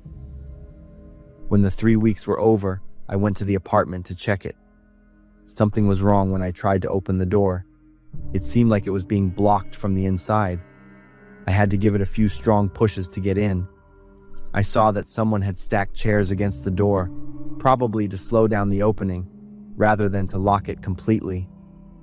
I stepped into the living room and immediately saw the mess they had made. Unlike a party that would leave behind empty bottles or cigarette butts, this place looked like there had been a fight. Many glasses and plates were broken, a chair was missing, and the table was overturned. Next, the state of the bedroom horrified me even more. The sheets were covered in stains, and the whole room had a terrible smell. Finally, I gently pushed the bathroom door open, looked inside, and immediately slammed it shut after I saw something shaped like a human lying in the bathtub. I say shaped like a human because it didn't look like a living person. It looked almost like a pile of freshly cut meat. At first, I was in denial. I tried to think of anything else it could be. I took a deep breath and opened the bathroom door again. But the truth was, it was a body, lying in the bathtub, in probably the worst condition you could imagine. Part of the reason I didn't recognize her right away was that the girl's face was disfigured. But what was even more horrifying was that the blood still looked fresh. Shaking, I immediately pulled out my phone and dialed 911 to ask for the police to come as quickly as possible. The dispatcher even asked me to check the girl's pulse to make sure she was alive. I did as I was told, 100% sure that I wouldn't feel anything. In my mind, no one could survive with a face like that. At first, I didn't even touch the right spot on her neck because I didn't feel anything at all. I tried to remember and blurted out the name I had contacted earlier, Alice. And then, she opened her eyes as if she had really come back to life. It was the most terrifying moment of my life. Her eyes were bloodshot. One of them was just a mess of broken blood vessels. As soon as she saw me, she started screaming and thrashing.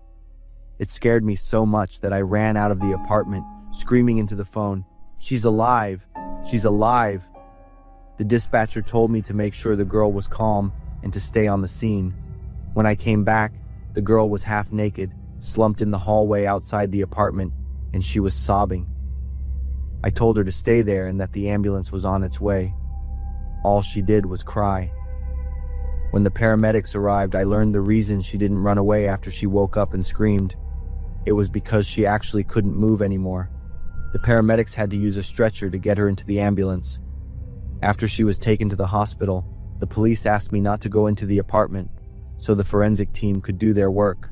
Then, they asked me many questions about what I had seen and what I knew about the renters. I gave them all the information I had, but it wasn't much. About a week later, I received a call from an officer. He told me everything he was allowed to say. Basically, the two girls who rented the apartment were escorts. They used the apartment as a base of operations for 3 weeks. But then, the night before they were supposed to check out, a local gang found out about their operation. The gang was not happy with them working in their area. They made a plan to break into the girls' apartment. They were going to threaten them enough to make them leave the area and take all the money they had earned. The problem was that the girls didn't keep much cash in the apartment. They had taken the money to hide it at another friend's place. That's why only one of the girls was left in the bathtub. She was beaten and tortured to get the other girl to lead them to where the money was hidden. That's all I was told. Although the officer hinted that they had arrested a few people, they couldn't give me their identities or which gang they belonged to. I didn't get any more information from the police other than them saying we could use the apartment again. After that, I focused more on the insurance claim. It was the worst incident in our Airbnb business's history, and probably one of the worst things I have ever witnessed in my life. I once thought that renting out our old house on Airbnb was a good way to earn some extra money. That was until one night when I stepped into my own house and almost didn't make it back out. It all started last fall. My wife and I had been trying to sell our old house in Cedar Park, Texas for over a year. It was the first house we bought after we got married, a small place with a very big backyard. We'd since moved to a new house downtown, but we couldn't find anyone to buy our old house for a reasonable price. My wife suggested we try renting it out on Airbnb instead of just letting it sit empty. The idea sounded pretty good. We didn't have many rules for our guests, just that they keep the place clean and tidy up when they left. The only security camera I installed was by the front door, facing outward, to keep an eye on who was coming and going. The first two groups of guests were great. One was a tidy couple from Dallas, who even left fresh flowers in the house. Another was a family from California, who stayed for a weekend and were just as respectful. I was really excited about the unexpected income. We started to believe we had found the perfect solution for our old house. The third group booked the house in early November. They checked in on a Monday. I saw on the camera that there were 3 young men with big backpacks and travel bags. But after their stay ended, when I checked the camera feed, the screen showed only the gray wall behind the door. Someone had completely turned the camera around. I felt a strange sense of unease. I decided to drive over there to fix it myself. I went alone, as my wife was busy and I had already told her I was going. It was only about a 25-minute drive from downtown to Cedar Park, not very far at all. As I pulled into the driveway, the first thing I noticed was that the lights were off. The entire front of the house was in darkness. This was very strange because I always left the automated system on for the evenings. Maybe a bulb had burned out or someone had turned it off. I had a bad feeling about it, so I decided to go inside and check. That's when things turned terrifying. Just as my hand touched the doorknob, the door slowly opened on its own. I stood there silently, trying to listen for any sounds from inside. Nothing. It was completely silent. I finally stepped inside to check on things. The moment my foot crossed the threshold into the dark hallway, something hard and heavy struck me square in the back. A wave of sharp pain shot up my spine. I didn't even have time to react and fell to the floor instantly. My phone slipped from my hand, and the flashlight beam disappeared. I tried to turn to see what had attacked me, and saw a tall, dark figure standing right behind me. He was holding something long that looked like a baseball bat. I put my hands up to protect my face, preparing for the next blow. But before I could do anything else, another person grabbed me from behind by the collar. I tried to struggle, but this second person was too strong. He pinned me down, gripping my hands behind my back. While I was completely helpless, the person with the bat expertly went through my pockets. He took my car keys and my wallet.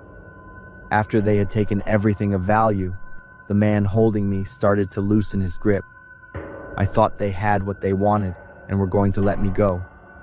I tried to stand up, my legs shaking, hoping I could just get out of the house.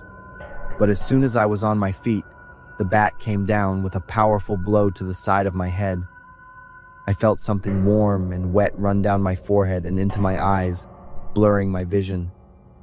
And then, everything slowly went black. I woke up to my wife's crying. She was shaking my shoulder, calling my name over and over. My head was throbbing like someone was hammering nails into it, and my throat felt bone dry. My mouth tasted of old, dried blood.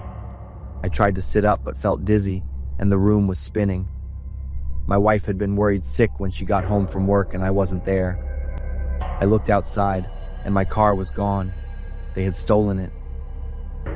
An ambulance arrived along with the police. The paramedics checked the wound on my head, a long gash that needed 3 stitches. The police took my statement and photographed the scene, but I remember the lead officer saying that there wasn't much useful evidence.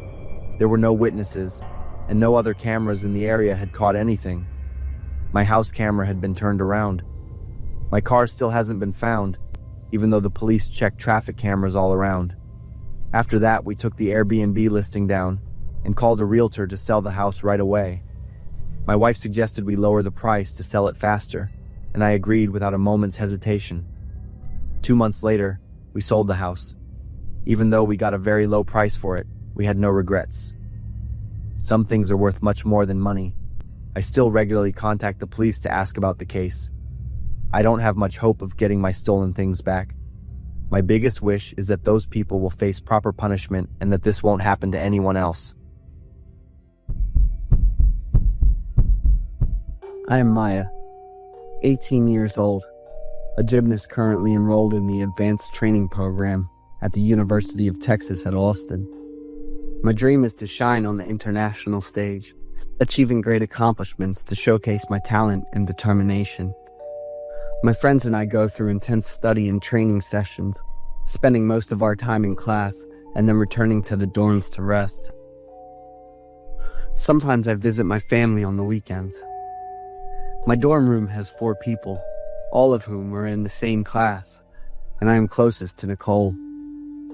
Is this the workout outfit you just bought on Amazon? Isn't it beautiful? That's pretty awesome. I think I've gained a little weight. Don't invite me to late night snacks anymore.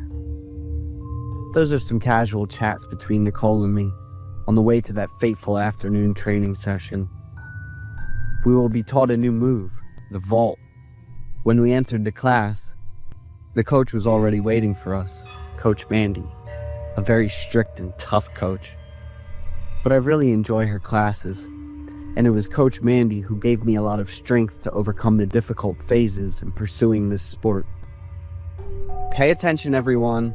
The vault is one of the main events in gymnastics and requires athletes to have strength, speed, and precise technique.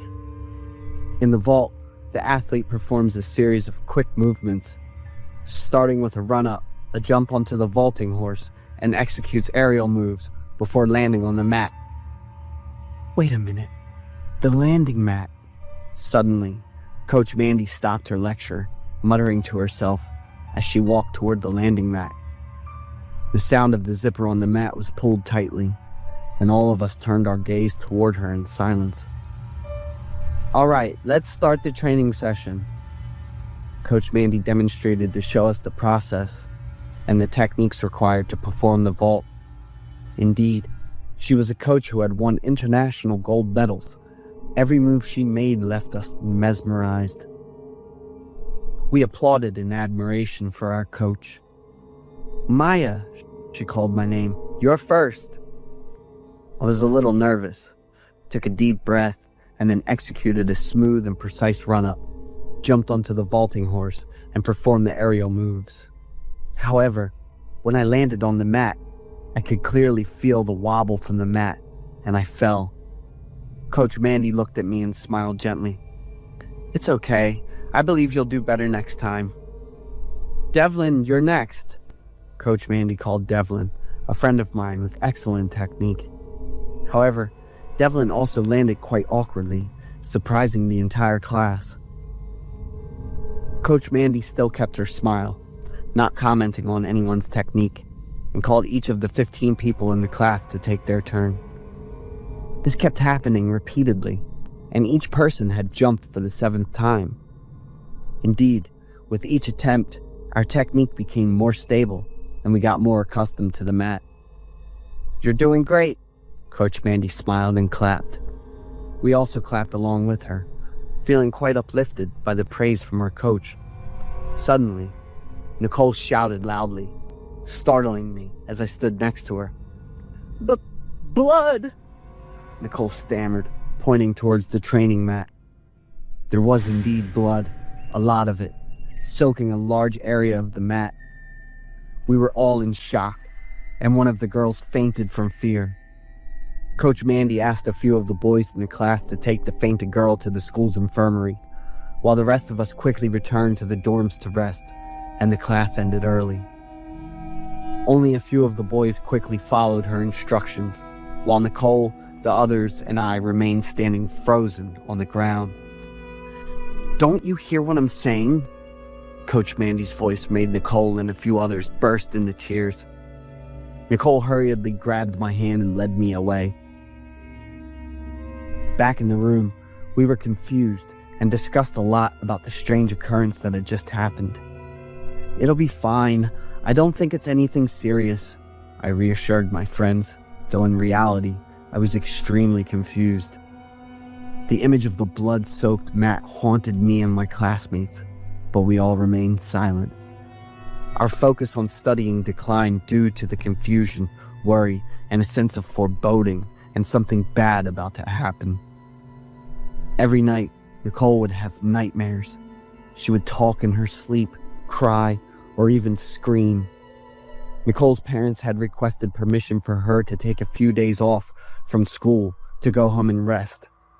The constant tension weighed on us, leaving us feeling heavy and exhausted. In the following days, when we went to the class on nutrition and health, we didn't see Mr. Joyce teaching. According to some rumors at school, Mr. Joyce had been missing for almost a week for unknown reasons.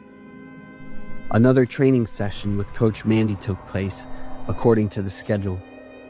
Suddenly, the police appeared during the class, handcuffed Coach Mandy, and led her away, leaving all of us in shock. In the equipment storage, the police found the training mat from that day piled up in a corner. They pulled the zipper and opened it. Inside the training mat was Mr. Joyce with a twisted and crumpled body smelling horribly. His despicable behavior of peeping on female students is unacceptable. I let the victims directly punish that pervert. These were the words Coach Mandy confidently declared in court. We were deeply shocked by Mr. Joyce's true nature, and even more terrified when we remembered that training session. Nicole and Devlin dropped out of school due to the overwhelming psychological shock. Coach Mandy was sentenced to life in prison and could be granted parole after serving 15 years.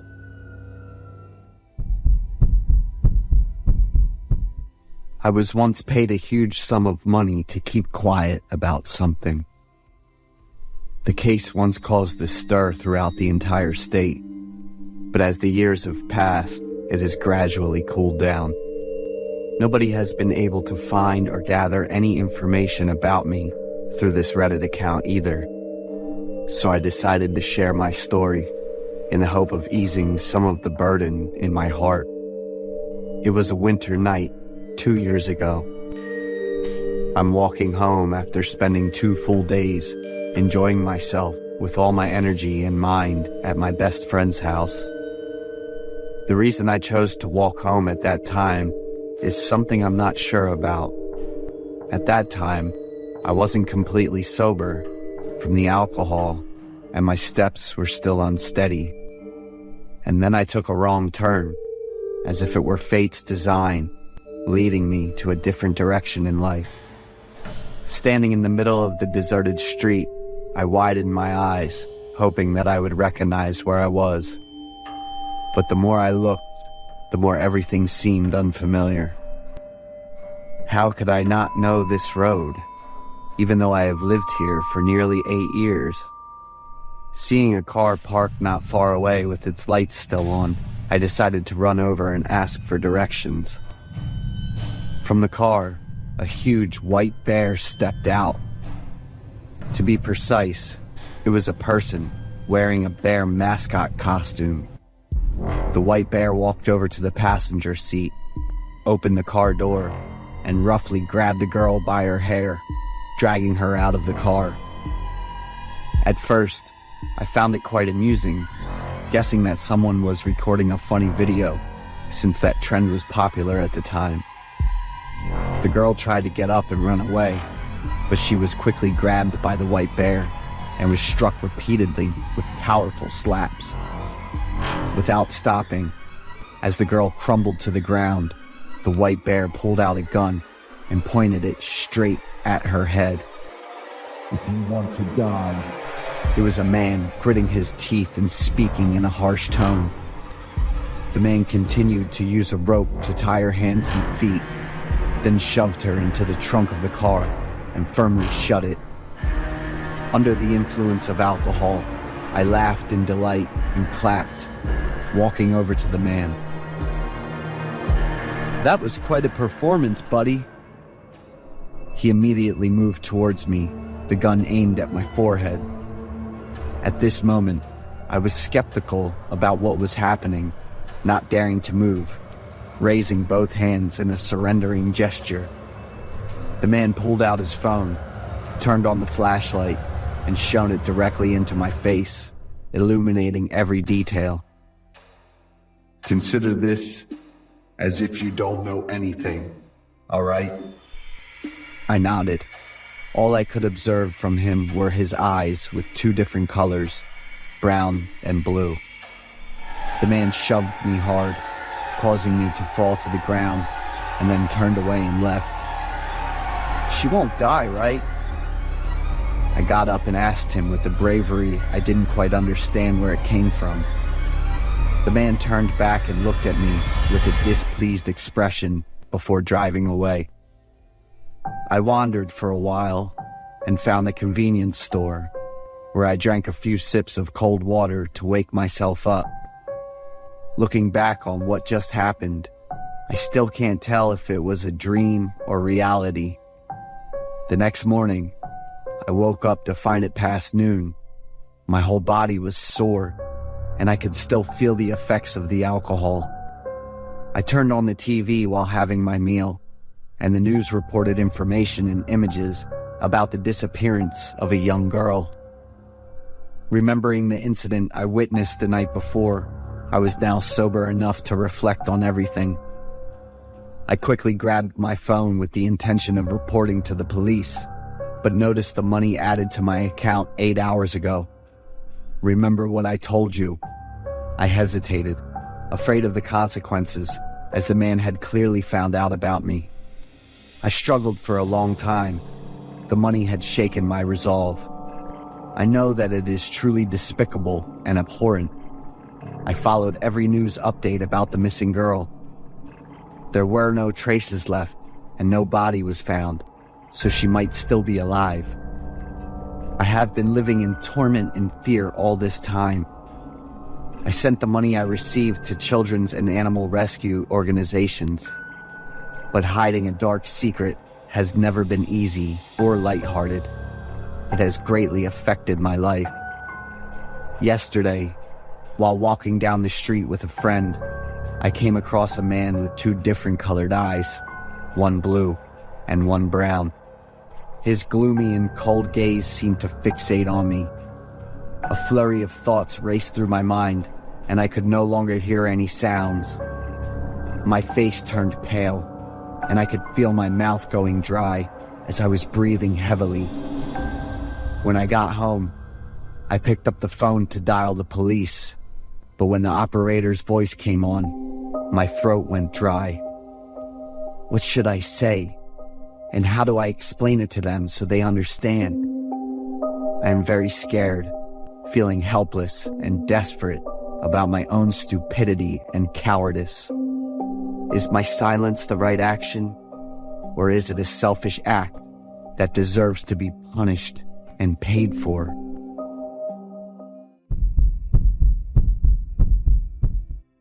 At midnight in a fancy Houston apartment, Orla was anxiously pacing around the living room. The TV was buzzing with news about mysterious disappearances, and they still couldn't find the person responsible. Orla listened closely to the news, her face showing fear. Suddenly, there was a knock on the door. Orla was startled. It would have been a normal sound during the day. But it was midnight now, and the tension from the news had Orla freaking out. The knocking continued, and Orla walked up, peered through the peephole, and raised her voice. "Who is it?" Suddenly, a white eye appeared in the peephole. "Hello, I'm the building's fire safety maintenance staff." The sight of those white eyes startled Orla again, and she instinctively stepped back. That guy looked like he was trying to peek into Orla's place through the peephole. Orla was totally thrown off and answered with a stutter. Are you here to check the fire stuff at midnight?" "This is my last stop, trying to wrap up today so I can have tomorrow off. Hope you'll help me out." Orla was still really unsure and cautious, but the guy kept knocking harder, so Orla had to open the door. As soon as Orla opened the door, someone pushed it quite forcefully from outside. In front of Orla was a guy, around 40, dressed in a staff uniform. He said his name was Julian and flashed a big smile. He had a special tool in one hand, gripping the doorknob tight with the other and bracing his foot against the door. Seeing Orla looking worried, Julian said he'd try to wrap it up fast and head out, since he was beat after a long day.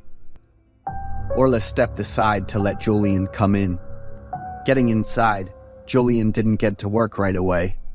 He sat down on the couch, checking out Orla's place with a smile. Julian started talking nonsense, acting all confident about it. Orla was still by the door, looking totally confused and worried. Orla kinda shrugged and gave short answers to Julian's questions, looking pretty uncomfortable. Orla reminded Julian to get back to work, and he instantly dropped his smile and stopped his rambling story. Julian glanced at Orla, a bit annoyed that she interrupted him. He got up and started checking around the fire alarm in the living room. Only then did Orla finally feel brave enough to step away from the door and head to the kitchen. As soon as she walked past Julian, he joked with her. "Do you know about all those disappearances lately? They're saying all the victims were young girls who lived by themselves." Orla looked at Julian's face and got chills, clearly worried. Orla stood there like she was glued to the floor. She kept her eyes on Julian, watching his every move closely. Orla noticed something weird about this guy, and to top it off, she was alone. Orla was trying to figure out how to kick him out of the apartment as soon as possible. After checking the fire stuff, Julian just walked into the bedroom without even asking. Orla was lost in thought, unable to react quickly. Orla yelled out, but Julian had already gone into the bedroom. When she walked in, Julian was grinning at her pajamas laid out on the bed. Orla nervously told the guy to come back tomorrow for another checkup. Julian, of course, didn't listen. He was being super sarcastic about it.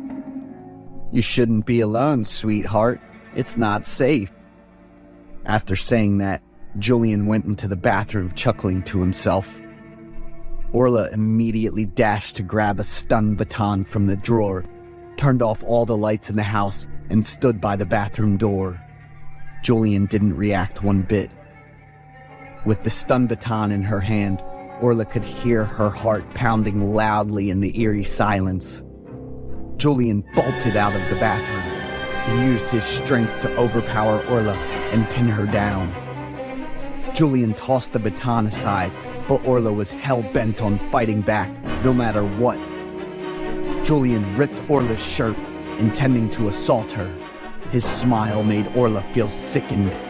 At that moment, the TV was still on, with more clues about the guy behind the recent disappearances on the news. Caught on a convenience store camera, the culprit is a tall, attractive woman with long hair. She was wearing tight black clothes. Julian freaked out when he heard the news on TV after coming back to the bedroom, like he just figured something out. He glanced at Orla and then the bathroom. When Orla saw her chance, she kicked Julian hard in the balls, making him scream in pain. Orla dashed over to grab the baton off the ground, making a wicked grin. She pressed the button on the baton firmly against Julian's thigh. Orla cracked up at Julian's agony. She stepped away briefly and came back with a sharp knife in hand, pointing it right at Julian's face.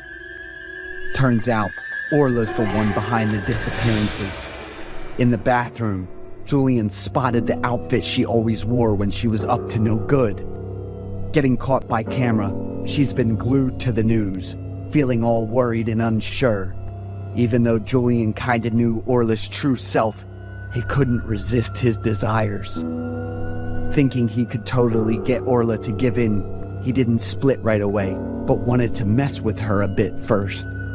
Julian was freaking out, bawling his eyes out and begging Orla to let him live.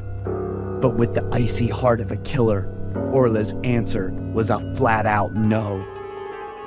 2 days later, the news said another person had gone missing in the city. This is the first man to go missing out of all the cases so far.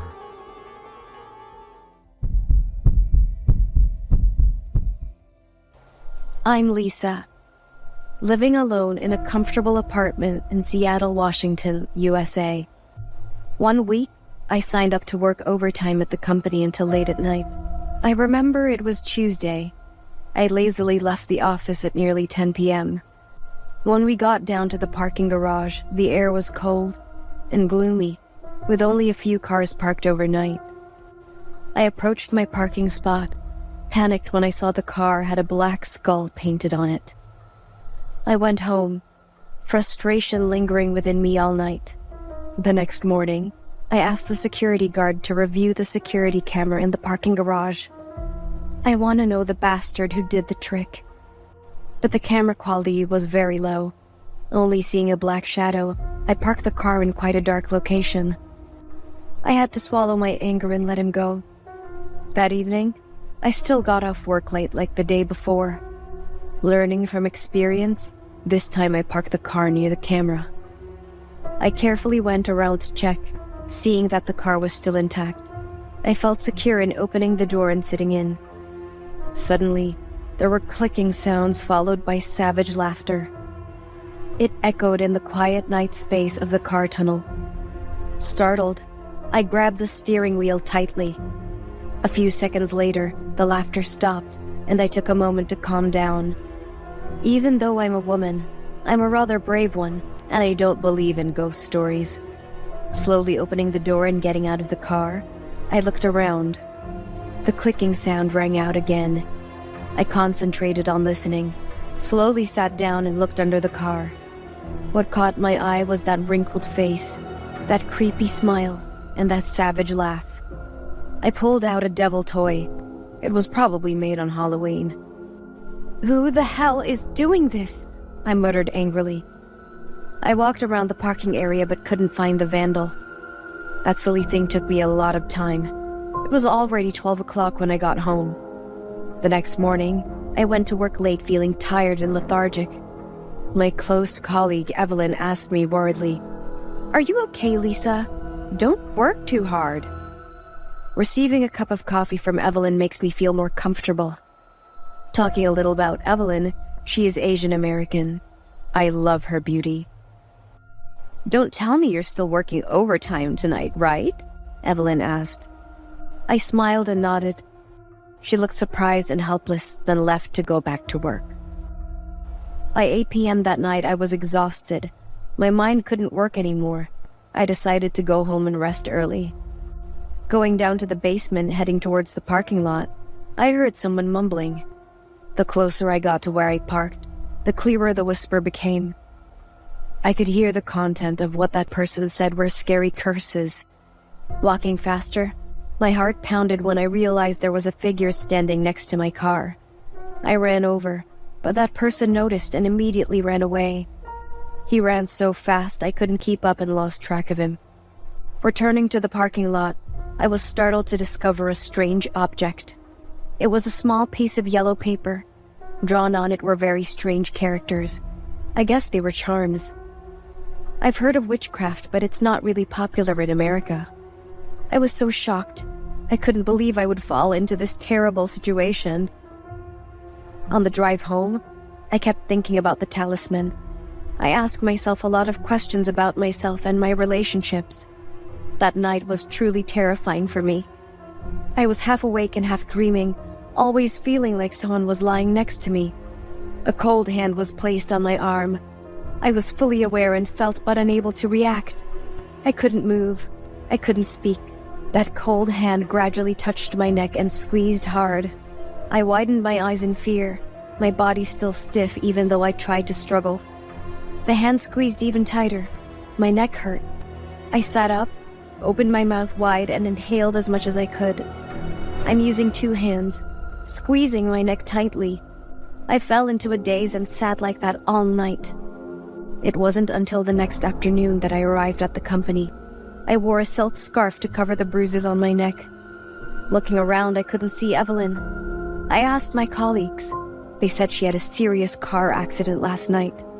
The garage guard said that she panicked and ran away quickly out of the parking garage, and at that moment, a car came. During that afternoon, I thought a lot about Evelyn. Now that I'm married, my husband is the one who helped me get through that difficult period. I am working as a department head and continuously succeed with large projects. As for Evelyn, she has been in a vegetative state for the past 5 years. I still keep the video recorded by the hidden camera I placed in the car. The images of Evelyn with an evil look in her eyes that I had never seen before.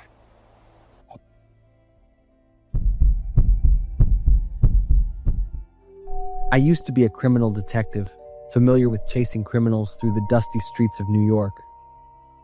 But now, I sit in a small room, my ears filled with urgent calls through the 911 dispatch center.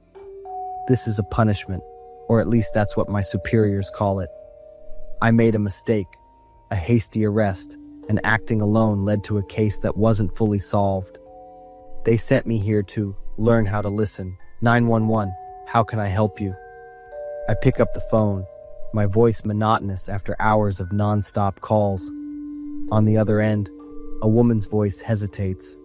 Hello, I just wanted to talk for a moment. Are you okay? I furrowed my brows. This is an emergency line, ma'am. Are you in trouble? No. I just want to know if you're okay. She says, laughing in a way that sounds out of place, as if trapped between a joke and panic. I glance at the clock. Only a few minutes left until my shift ends. I sigh. Ma'am, if this is not an emergency, I'll have to. A man's voice suddenly cuts in, commanding.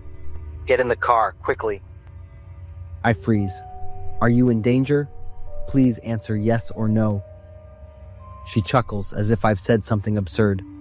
Maybe yes. I sensed something was wrong. Tell me your location.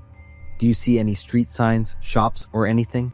There's a moment of silence, only the sound of wind through the phone. Then, she whispers, barely audible, as though afraid someone might hear. I don't know. If I get in the car, then I will. My heart races. Stay on the line. I signal to my colleague next to me, quickly redirecting the call to the patrol team. The man's voice returns, urgent and commanding. I gripped the phone tightly, picturing the woman in my mind. "We're sending people. Don't let them suspect." She doesn't answer, but I hear the man shout, followed by the sound of a car door slamming. The call disconnects. Soon after, I receive a message from an anonymous number. "Thank you for doing your role well tonight." I freeze, realizing I've been played. They didn't just disrupt the system, they led me into a trap. As I'm processing this, my colleague Jake rushes in, informing me of a kidnapping in the East City Park. A group of criminals took a child, and the patrol team was misdirected due to a fake signal. I dig through the call data and find out the group had hacked into the system, redirecting their calls to my 911 center. Step by step, I realized they had been watching me for a long time, carefully preparing to exploit any weaknesses. Just as my mind swirls with information and emotions, I get a call on my personal cell. Head west to the forest, 10 miles, to the abandoned house. Go alone, remember. It's the woman's voice from before, and the phone disconnects before I can respond. Jake asks if I'm okay, and I tell him to monitor the information. I'll request support if needed. I drive 20 minutes to the location they gave me, my mind on fire. Upon entering the abandoned house, I realize this isn't just a hideout. It's a hub for illegal transactions. Hidden cameras are mounted at corners, the doors are reinforced, and a small control panel with modern electronics sits in the middle of the room. The sound of footsteps from upstairs makes me stop. Instinctively, I move slowly toward the living room. There, a woman sits in a chair with a small gun in hand. She must be the one who called me. A sense of unease starts to creep in. Where are the rest of her gang? I glance at the screen on the control panel.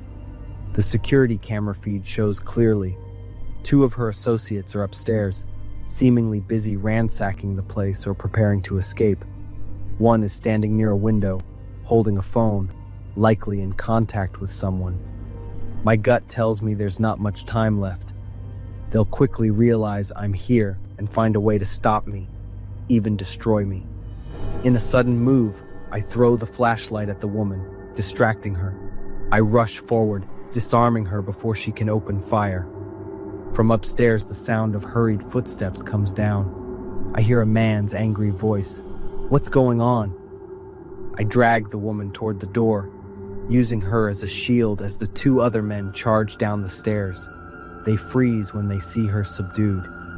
"You won't get away," one of them roars, but I hear the sound of police sirens in the distance. They point their guns at me and fire repeatedly, regardless of their own safety. In their frantic, reckless gaze, only selfishness and anger remain. I quickly pull the woman under the table to shield from the gunfire, but I'm too slow. One bullet hits her in the stomach, and her painful scream echoes. Immediately after, another bullet pierces my arm, the sharp pain spreading, making my whole arm go numb. The SWAT team rushes in, arresting the entire group. The sound of the child crying fills the air. I freeze, a familiar sensation coursing through me. "Vincent!" I call out my son's name involuntarily. The child cries while calling for his father, and my heart tightens as the door is broken open, revealing my son tied up in the corner of the room. After the case is concluded, I spend the whole night reviewing what happened. A sense of unease creeps in as I look at the files and equipment retrieved from the abandoned house. Among them is a list of names, addresses, and detailed financial information. Each line of text clearly appears under the desk lamp's light, and one name stands out: the leader of the human trafficking ring I had dismantled 5 years ago. Turning through other documents, I see scrawled notes describing a detailed plan. They had been watching me for a long time, recording my habits, work, and even my family. Red circles on a map of New York City mark areas where they once had operations. At the bottom of the stack, an old, slightly blurred photo shows a dark room with victims bound. I recognize it as the warehouse where they used to hide people before I took down their network all those years ago. When checking the hard drive of the computer, I find short video clips. One of them shows me working at the 911 dispatch center, secretly filmed from a distance.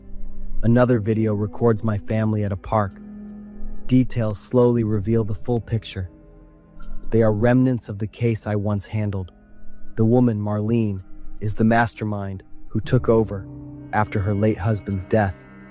He had been taken down by me when the investigation team discovered him.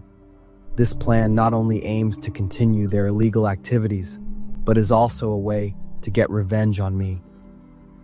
They want me to experience fear and helplessness, just like what they felt when their whole network was destroyed years ago.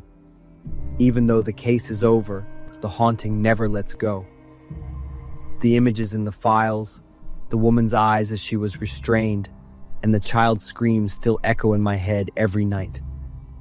I proposed the formation of an in-depth investigation team focused on tracking down the remaining members of the organization.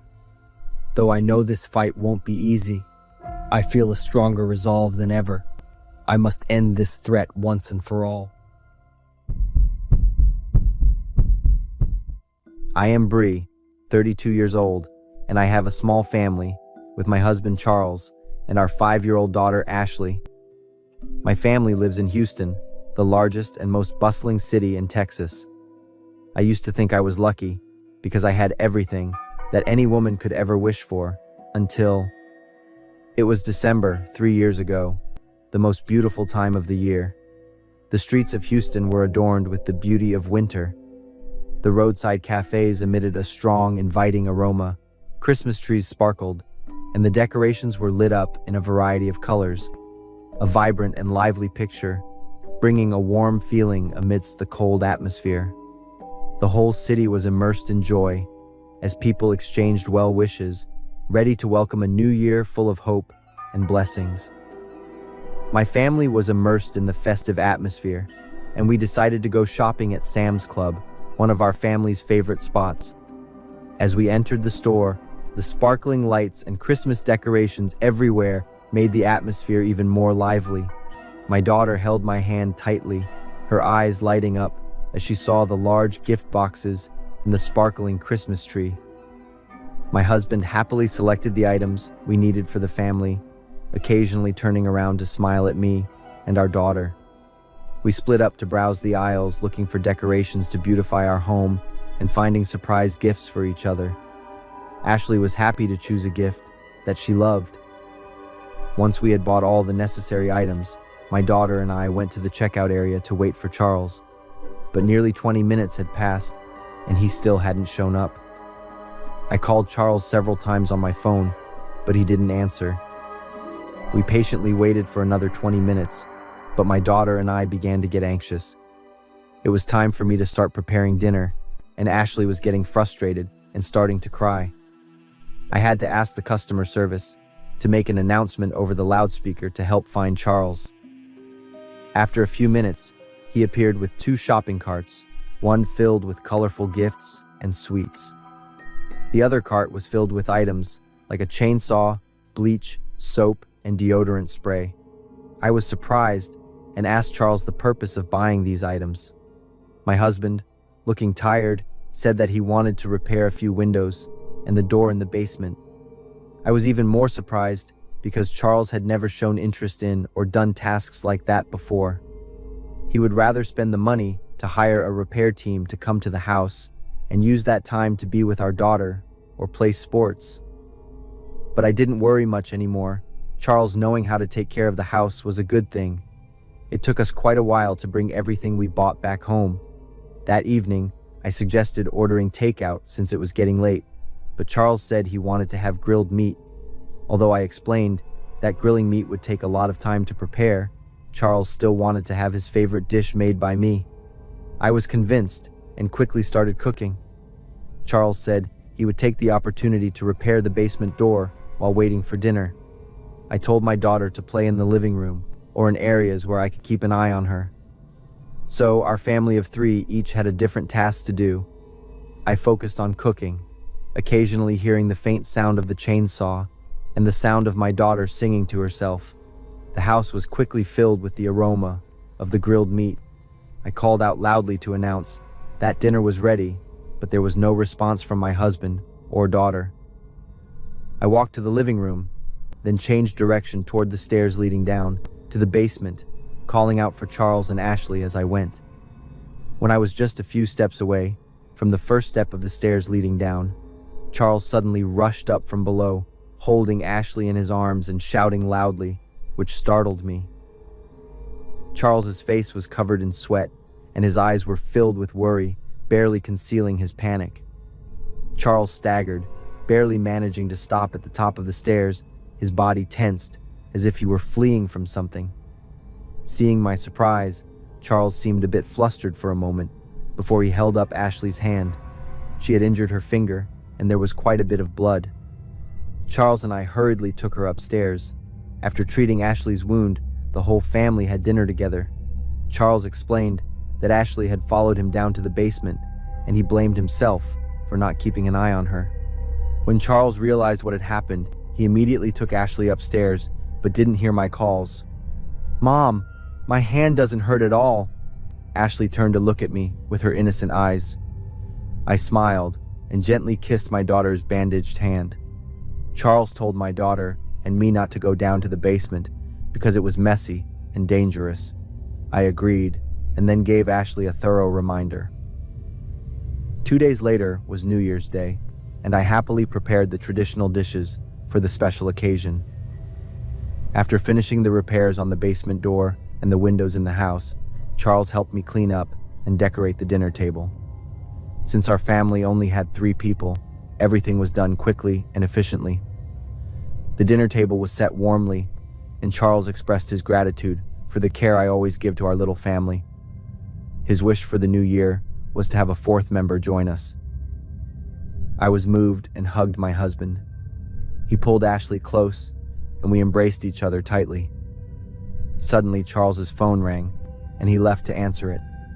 Ashley turned to look at me and expressed her wish for me to get another plate instead of cutlery. I smiled and told my daughter that the baby hadn't arrived yet, and for now, our family only had 3 members.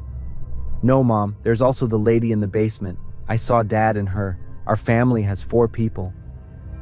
I was utterly confused, looking at my daughter and then toward Charles, who was standing far away, talking on the phone. A cold shiver ran down my spine. We had a happy life, and I trusted him completely. Yet now, how could this be happening? Ashley approached and placed her small hands on my cheek, her innocent eyes examining me. I held back my tears, taking her small hand in mine. I was surprised to see that Ashley had removed the bandage from her wound at some point. There were no signs of any injury. Her hand was completely healed. I looked straight into my daughter's eyes and whispered, asking her about what she had seen in the basement. That woman was sleeping on the floor, and then Dad shoved her hands and legs into the box. "My hand isn't injured. Dad doesn't let me answer when you called." A feeling of panic surged within me, like a wave, sweeping everything away. Everything I had once believed in, all the happy memories, now shattered before my eyes, leaving only an indescribable fear.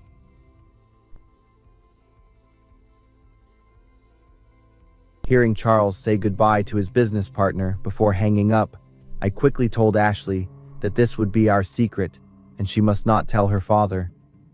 She smiled and nodded, just as Charles returned to the dining table, kissed both of us on the forehead, and happily began his meal. Looking at the man in front of me, feelings of doubt and fear surged within me exponentially. I will definitely find out everything. The house sank into an eerie silence after the New Year's party. Ashley was fast asleep, her eyes shut tight, her innocent face unaware of the turmoil within me. I sat alone in the living room, my mind spinning with the innocent yet chilling words from my daughter. She's sleeping on the floor, her hands and feet placed in the box. What's Charles hiding? What is lying in the basement? I looked towards the door leading down there, my heart pounding rapidly, my breath heavy. That night, after Charles had gone to bed, I waited until his steady breathing filled the room. before deciding to take action. I quietly stood up, each step so light, as if afraid the floor would make a sound. The basement was always locked, but I had taken the key from Charles's coat pocket. My hands trembled as I opened the basement door, a cold gust of air rushing straight into my face. I raised my phone and turned on the flashlight. Each old wooden step creaked under my feet. The faint light from the flashlight swept through every corner, illuminating the damp walls covered in cobwebs. A foul, rancid smell lingered, causing my stomach to tighten in disgust. I looked more closely and noticed wooden boxes stacked haphazardly in a corner. Dark red stains were splattered on the floor, as if someone had tried to clean them, but couldn't quite erase them. When the flashlight beam landed on a large open box, I stopped. My heart felt like it was about to jump out of my chest when I saw a light blue floral dress draped over the edge of the box. It was wrinkled and covered in mud. Beneath it were long, jet-black strands of hair. I stepped back, my hands trembling, unable to believe my eyes. She was lying asleep on the floor. Ashley's words echoed in my head, making me even more panicked.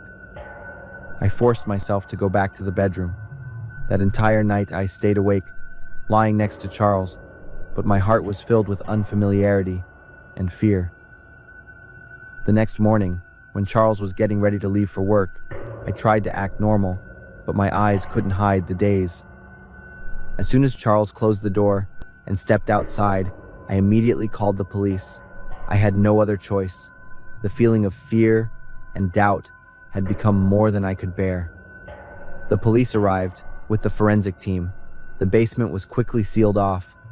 The whole house seemed to be immersed in the footsteps and voices of strangers.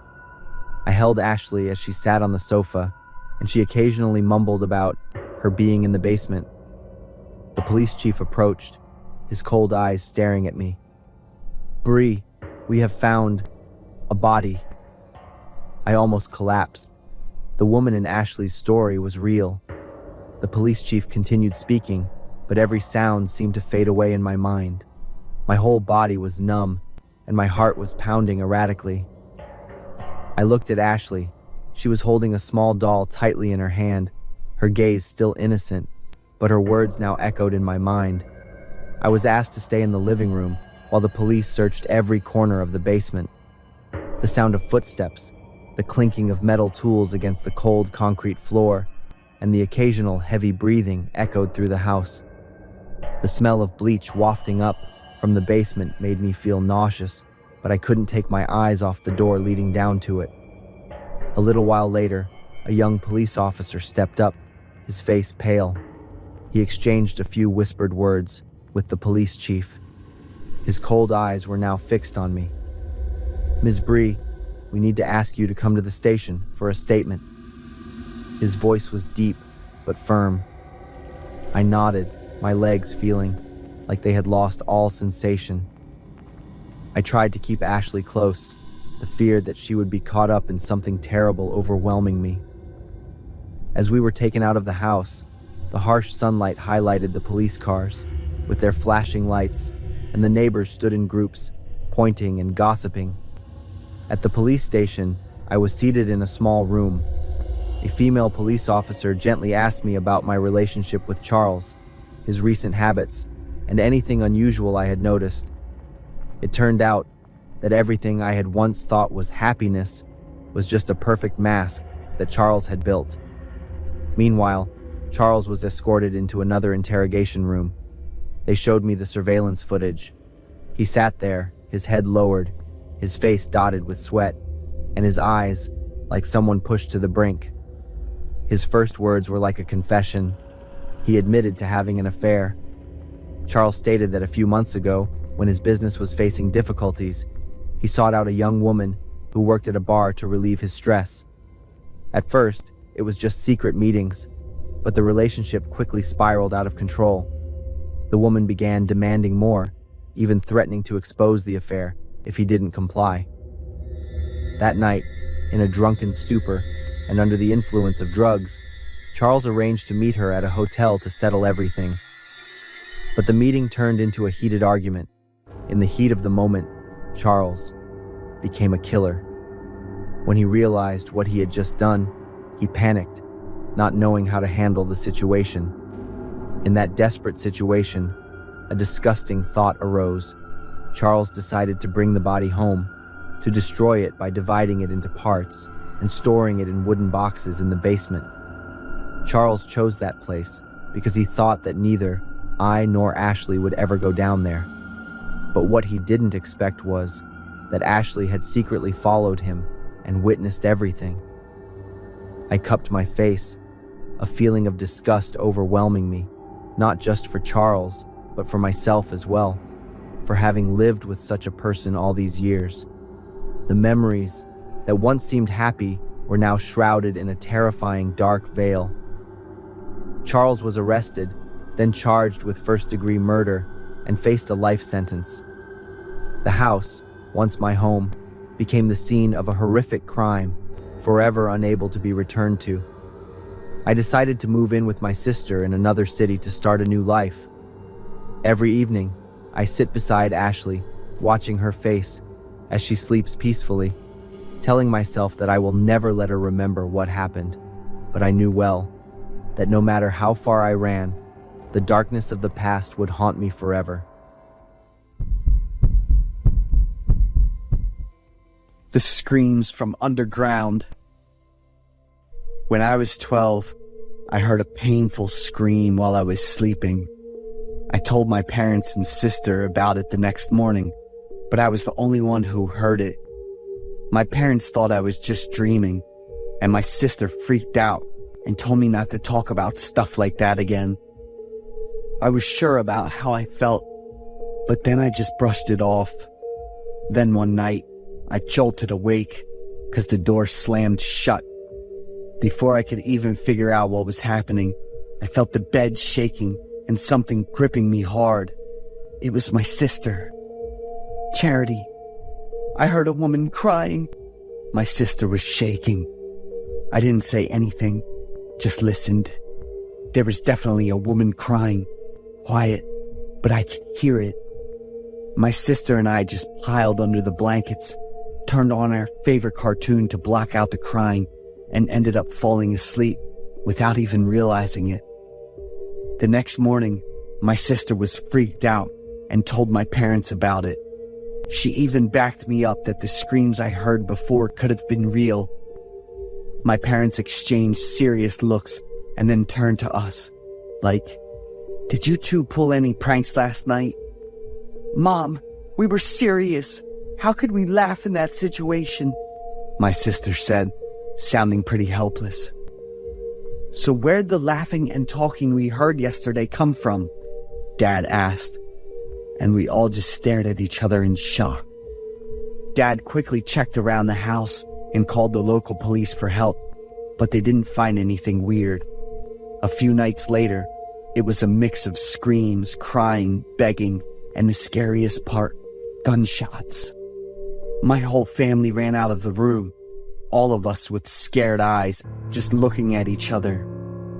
There were a bunch of police cars on the street, because a lot of families, including ours, had called to report it. That night, the whole neighborhood was wide awake, and everyone was just confused and freaked out. A big group of over 20 officers worked all night into the next day, but they still didn't find anything. It was impossible to figure out where they came from. Slowly but surely, people started moving out of the neighborhood. They weren't patient enough to wait for the police investigation results, so they just decided to bail. Mr. White, Mrs. Eva, Mrs. Kate, all the neighbors who were close to my family decided to do the same thing. Some families said their goodbyes to the ones sticking around and wished them all the best before heading out.